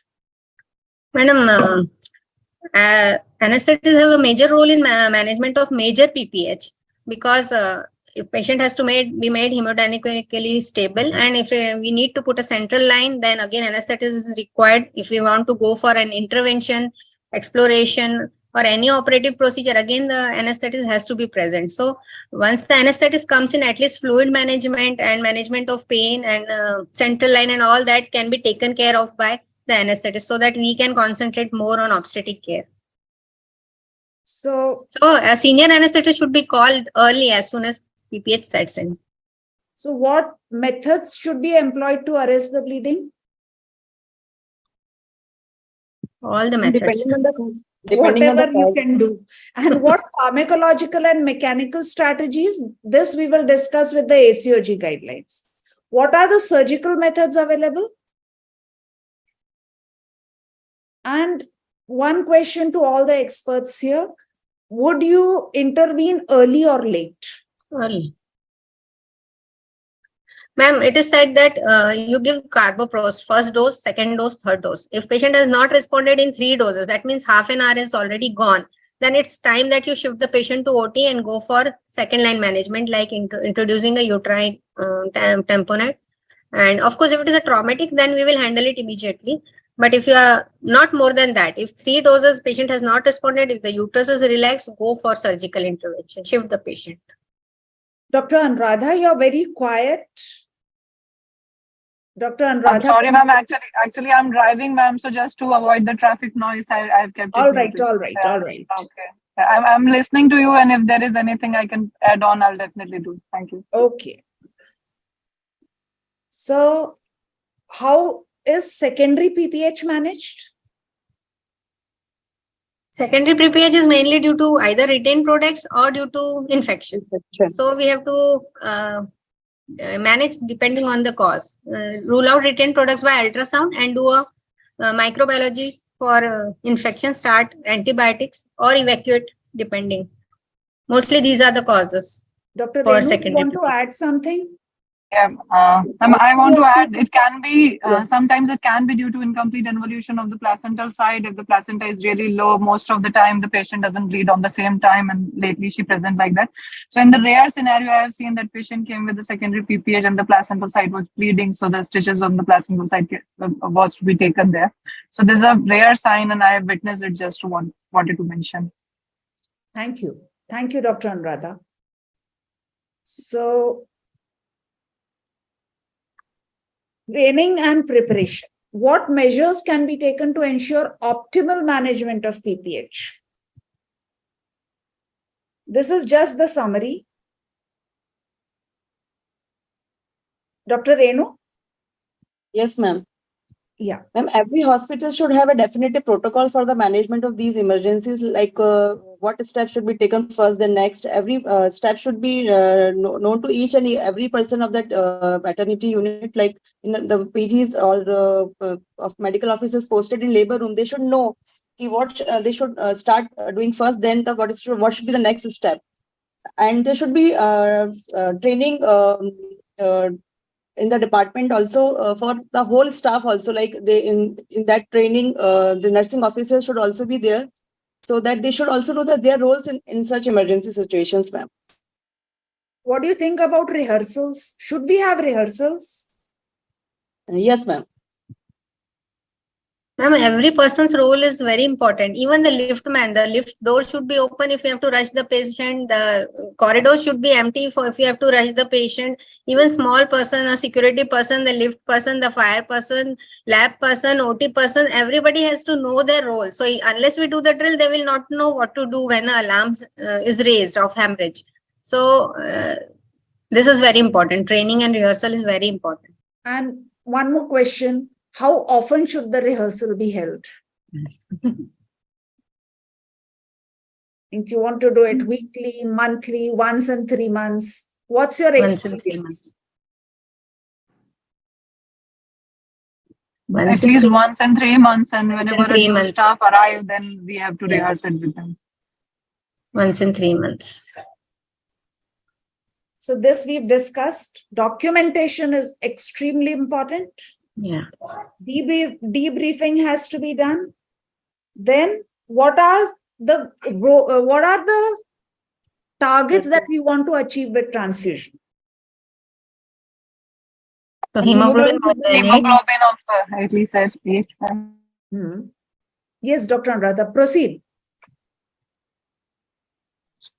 Hemoglobin of 8, platelet count should be more than 75,000 per nanoliter, and microliter, and the fibrinogen at least more than 2, and what else? PT prothrombin. Yeah, APTT and PT, at least it should be less than 1.5 than the control. Okay, so these are the targets that we want to achieve, and we use everyone. So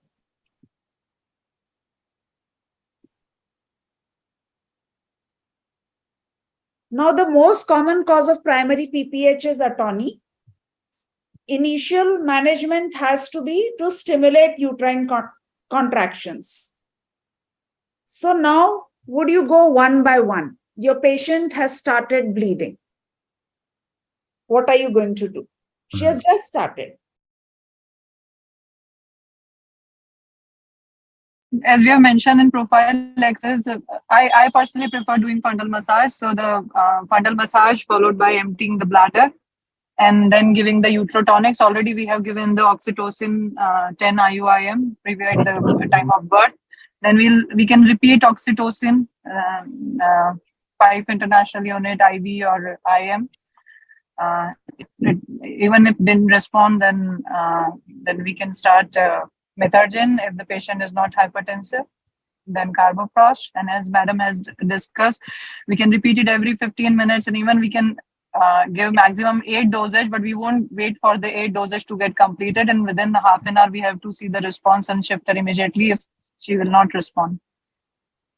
Okay, so here it's there again, the simple mechanical and physiological measure of rubbing the uterus and emptying the bladder represent first line management, but there are no published studies. So I think that is work for us where we can join together and make it. And nevertheless, professional consensus supports their continued use. So it's not that it's not effective, it's just that we don't know because it's not published. There's no proof. So these are the risk factors associated with the risk of PPH. These are already spoken about.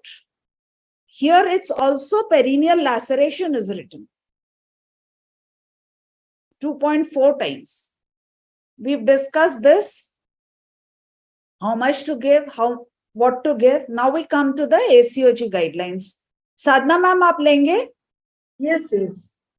So the ACOG guideline, it says that there are safe obstetric bundle development has been done by ACOG, and this delineates the standard of care and this decreases the reliance on memory and emphasize the patient's safety and reduction in redundant efforts. So next slide, please. Readiness, recognition, response, and reporting. Yeah. So what are the components of obstetric bundle? The components of obstetric bundle are the PowerPoint slide decks, visual aid posters, checklist, algorithms, risk assessment tables, medication dosing tables, and debrief forms. So you have to check everything, and you can remember the things by a set of programs, and accordingly you can act. Renu ma'am, what are the key elements of the bundle? First is readiness. Every maternity unit should be ready to deal this postpartum hemorrhage, which may happen anytime in the labor room or in OT. So every obstetrician should be ready to deal with this disaster. So for that, availability of medications to treat PPH should always be there, and blood bank should always be ready to provide sufficient amount of blood and blood products.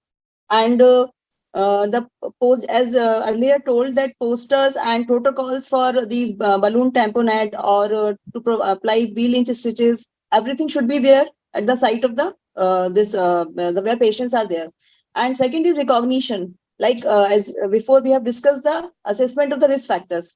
So we have to be very much careful if any of the risk factor for the development of PPH is there. So we have to take care of that.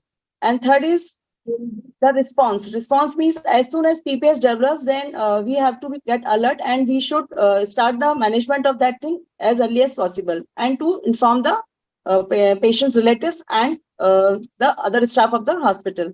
Then fourth thing is reporting. Reporting means we have to audit all the patients of postpartum, all the cases of severe postpartum hemorrhage. We have to discuss in that what is the outcome in that condition and how we manage the patient, and if there anything which we have to improve in our management, that should be discussed in that reporting. Thank you, ma'am. Next one. So risk assessment prenatally, you have to assess the patient, each and every patient. You have to judge the patient's condition, and if any risk factors are there, then such patient should be delivered in a hospital where all such facilities are there to deal with the situation. So what are the risk factors, Renu ma'am? Risk factors in the prenatal period are suspected placenta. Risk factors during pregnancy. During pregnancy is like if the patient is having this polyhydramnios, macrosomic baby, BMI is more than 50, and she is having any coagulation disorder, thrombocytopenia. And twins or surgery, like myomectomy, classical cesarean section. Any previous cesarean section that also poses a risk to the to PPH in this pregnancy also, and there can be rupture of uterus in the next pregnancy, and there can be maternal anemia, infection, prolonged labor, or infections during labor chorioamnionitis, or rupture of membranes, premature rupture of membranes. All these conditions can predispose the patient for PPH. Vrinda ma'am. Then how you manage? Ma'am, what percentage of your placenta accreta are diagnosed before they occur? Means before delivery? We can say only 40%. Yes. Dr. Because we have made it a dictum in our hospital in any case which comes to us as a case of previous cesarean section, even previous one cesarean section. And there is the placenta is lying anterior, and on palpation we find that the head is still floating.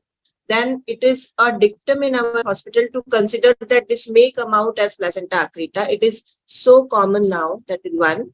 And even after sonography, a detailed sonography, it may be missed, because in an emergency setting we don't expect that the sonography may be done by a very senior consultant. That is one. And even senior consultants find at times difficult to differentiate. MRI could be a possibility where the previous 2 cesarean section, previous 3 cesarean section patients, where we have placenta anterior, then we get the MRI done where there may be T2-weighted images telling us like that. But yes, preparedness for placenta accreta is the rule of the game now.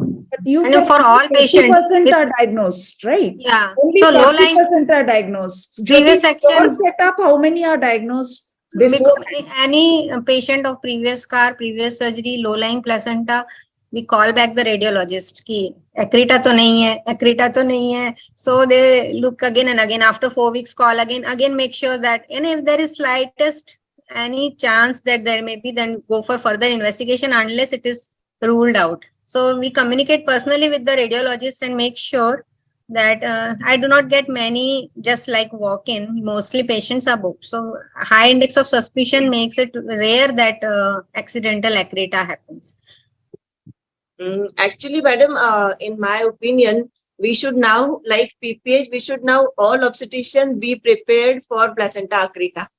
Because it usually, though after all the investigations and getting MRIs done and everything, preparedness. Partial accreta is many times happens during surgery. Partial accreta we face that most of the placenta is removed, but some is adherent to the uterus. That is mostly missed in ultrasound. Yes.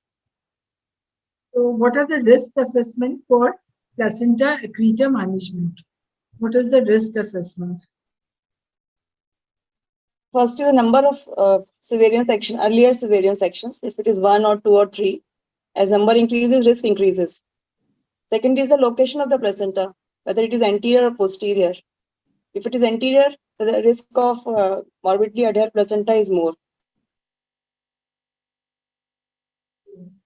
And during delivery also, how do we manage such cases? During delivery of placenta accreta, that is what the question is. Yeah, Brenda. Yeah. So that is a protocol to be followed in every case, that if it's a known case of placenta accreta, it is better for the patient to be taken under general anesthesia, because we expect trauma maybe in some parts. Bladder is always many a times very much involved. Then we have to sometimes search for the ureters also.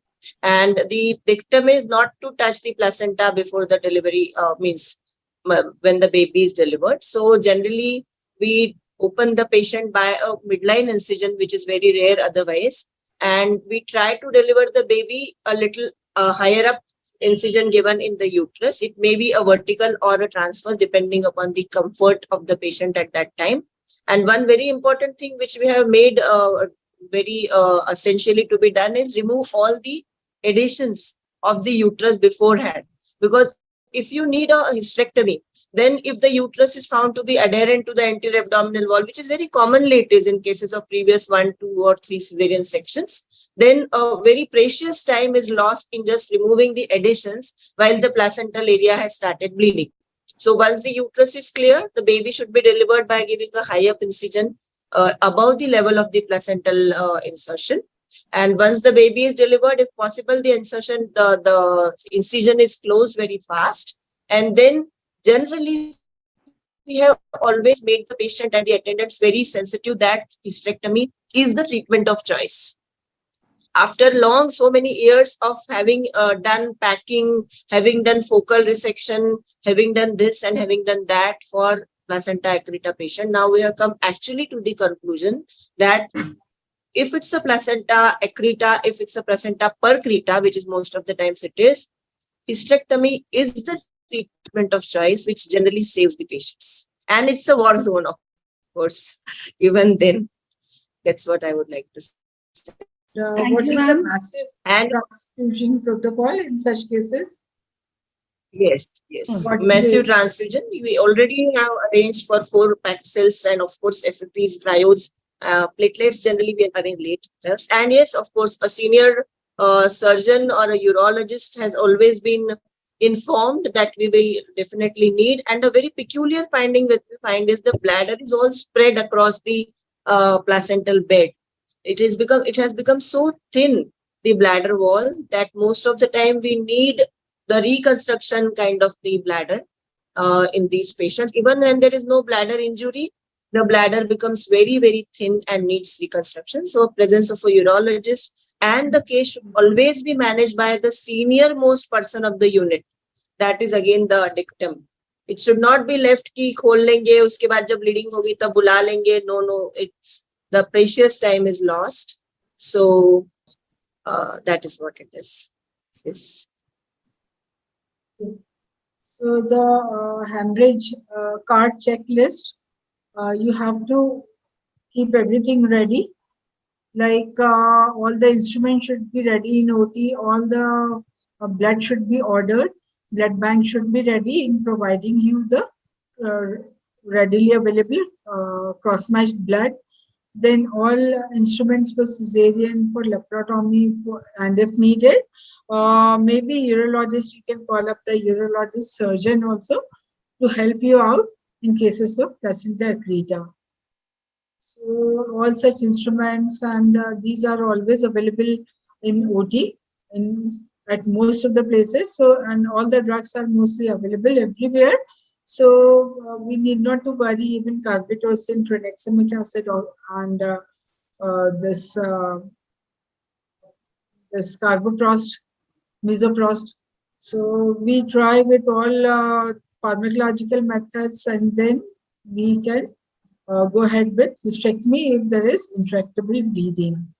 So what else would you recommend, Jyoti, in such cases? Tranexamic acid, yes, definitely we give in all cases of cesarean. IV 1 gram to 2 grams is given.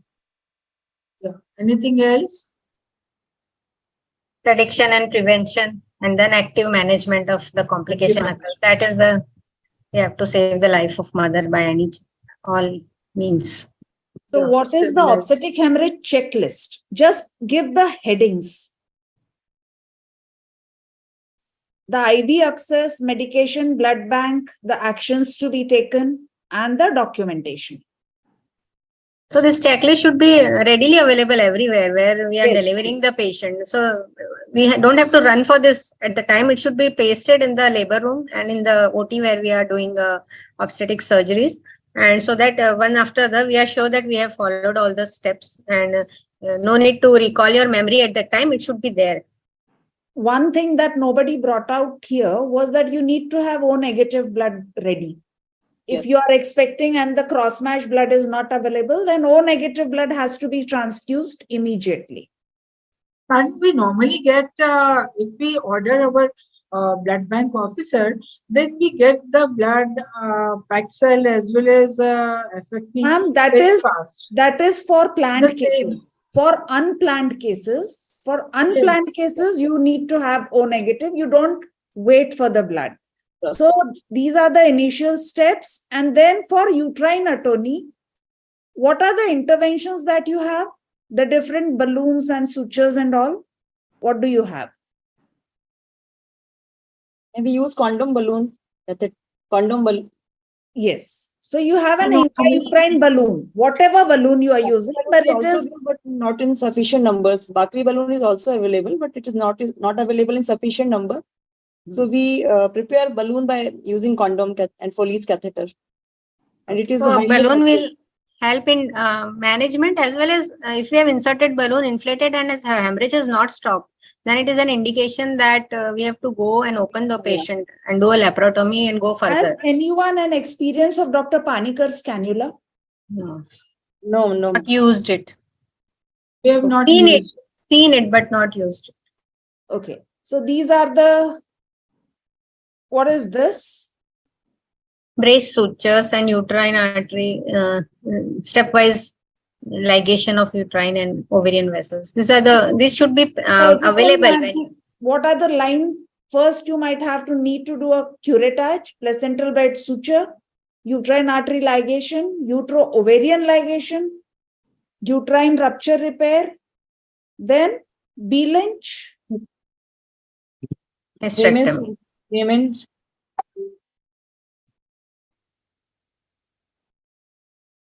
Before that, You have actually had to do a B-Lynch.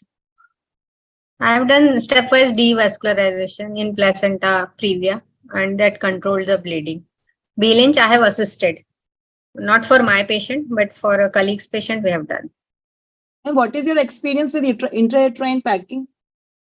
I have done. If nothing is available, we used to do intrauterine packing. If my experience with intrauterine packing is dismal. You invariably lose the patient because that whole pack becomes wet, aapko dikhta bhi nahi hai, and you actually lose.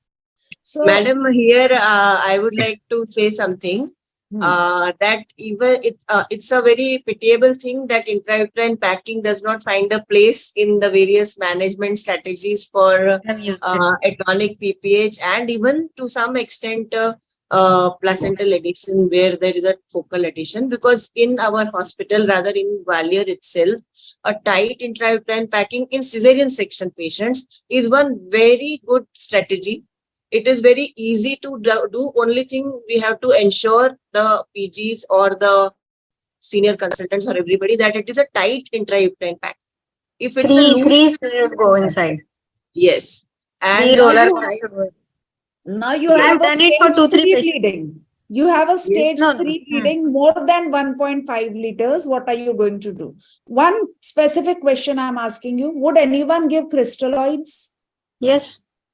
Crystalloids? No.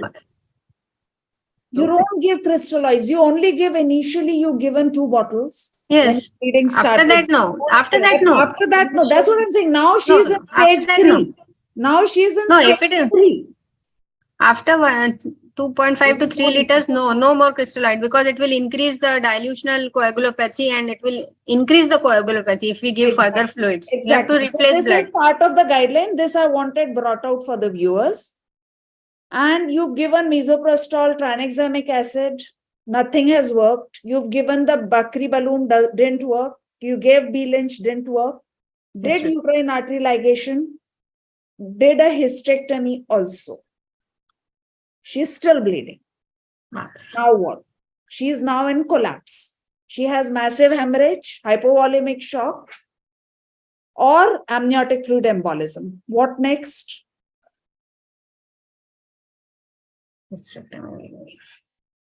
सब हो गया उसका. आपने अपनी तरफ से सब कर दिया है. She's still bleeding. No, after hysterectomy, ligation should have been done right then only. Yes, ma'am. Internal iliac ligation should be done generally. आपने सब कर लिया, वो फिर भी bleed कर रही है. अच्छा, सब कहाँ से bleed कर रही है अब वो? Because hysterectomy has been done. Ward से सब जगह से bleed कर रही है. She's in DIC now. She's in coagulopathy. She's in coagulopathy. Intensive care. Intensivist and hematologist and all will, and then we have to talk to the relatives also. Replacement works wonders, madam. It may be because of ITP or TTP.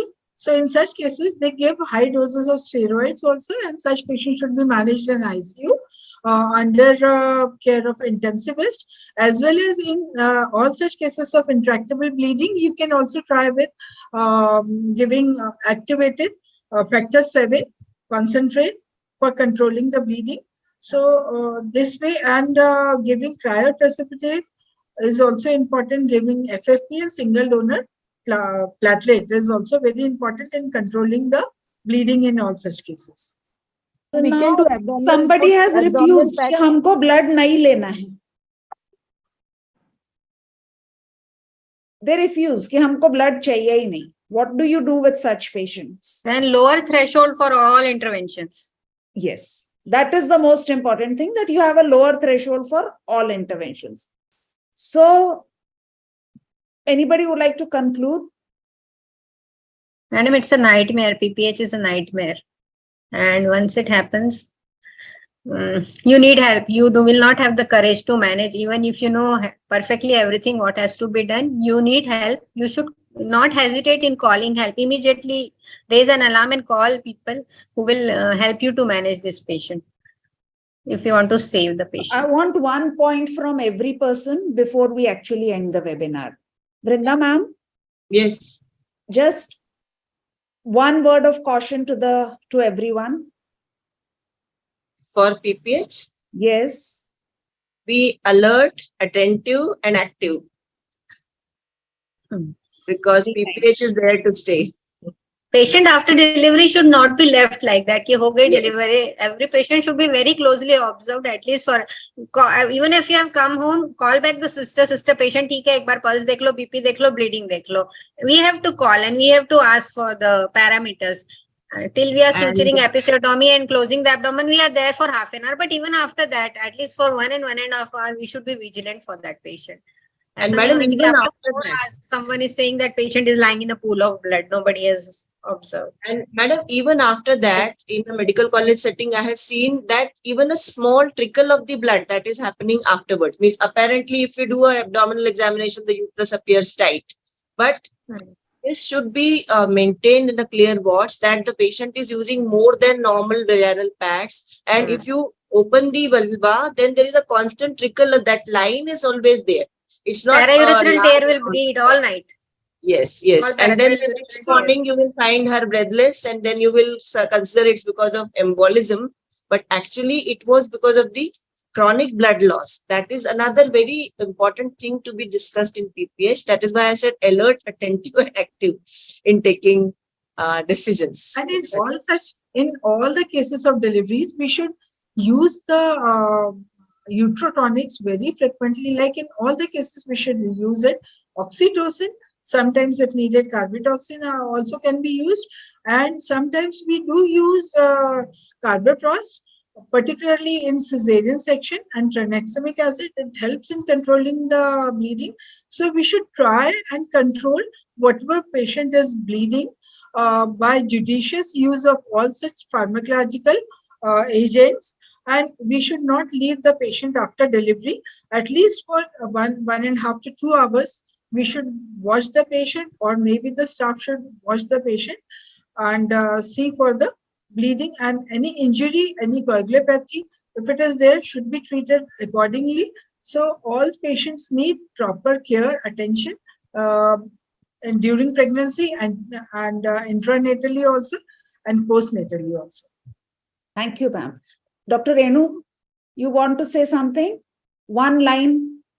When PPH may occur even without the presence of risk factors. So each and every patient which is delivering in our labor room or we are doing cesarean section, we should be like कि PPH किसी भी patient में हो सकता है, तो हर patient को हम seriously ही देखना चाहिए.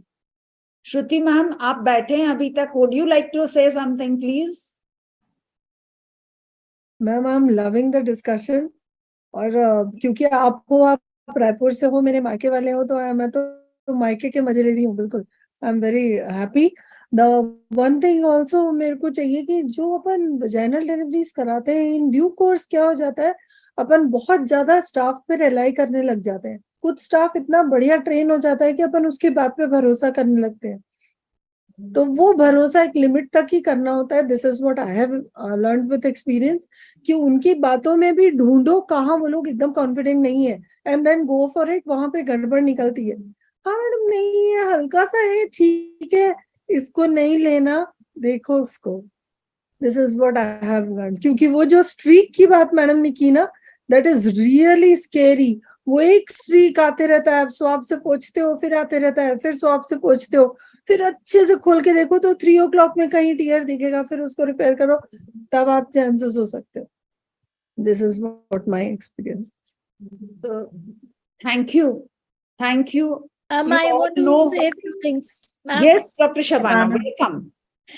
Ma'am, Bakri balloon and other type of balloons, actually we are using very frequently. So I have a command that कई बार ये obstetric hysterectomies बचा लेते हैं ma'am. Mechanical method is giving wonders. Rapid, quick initial assessment of the patient and a good teamwork and a clear instruction to the team in quickly managing PPH within golden hour is a basic, funda behind this. And ma'am, something One like more this. thing I want to add, you know, yeah. that is please add. placenta accreta. Dr. Mahesh Gupta sir had come. He said, if you know it is a placenta accreta, it is easy to do a hysterectomy. But you can also do a conservative surgery, remove that affected part of the uterus. Yes, yes. We did So 3 just surgeries, do that. triple P procedures. No, not B-Lynch. Okay. जहां पे चिपका है placenta Triple P, पूरा ma'am, काट के triple निकाल P. दो. Triple P procedure. निकाल दो. That's it. Triple P procedure, yeah. Another That's thing, it. ma'am, there are few garments are coming. These are for the referring doctor. That is anti-shock garments. Yeah. So nowadays, government and Jeevdya Foundation, they are providing this to the district hospital and to the medical colleges. And it's a time saving. Like we want to ship the patient to the OT and the patient is in grade 4 shock. We can just make it wear and it's pooling of blood from periphery to the vital organs and we can ship to the OT and then save that patient by arranging blood and by managing. So these are few points I want to add. In the end, I would like to say, you know, what Vrinda ma'am said, be alert. Be alert, find out what's wrong and, you know, act on it. That is the ultimate thing. And what Jyoti said, earlier rather than later. Yes. Always earlier rather than later, because that is the only way we are going to survive. And don't trust your staff over much. You have to Make do them what you have to do. Make them trained that they should learn that a small trickle is also very important. Yeah. So thanks a lot. Thank you, all of you, for being here. We are not very late, only 10 minutes late. So thank you. Thank you for being here. And I request your support for my candidature for Food, Drug and Medical Surgical Committee. All of you who are present now, who All will the come in best the and future. congratulations in advance, ma'am. Thank you, Dr. Shruti. Please help out. Okay. And Corona Remedies, thanks a lot, Corona Remedies. I thank all the guests, the chairpersons, my co-moderators, the panelists, and all the viewers for being part of this. Thanks a lot. See you again one more time in the future. Thanks a lot. Thank you so much for inviting us.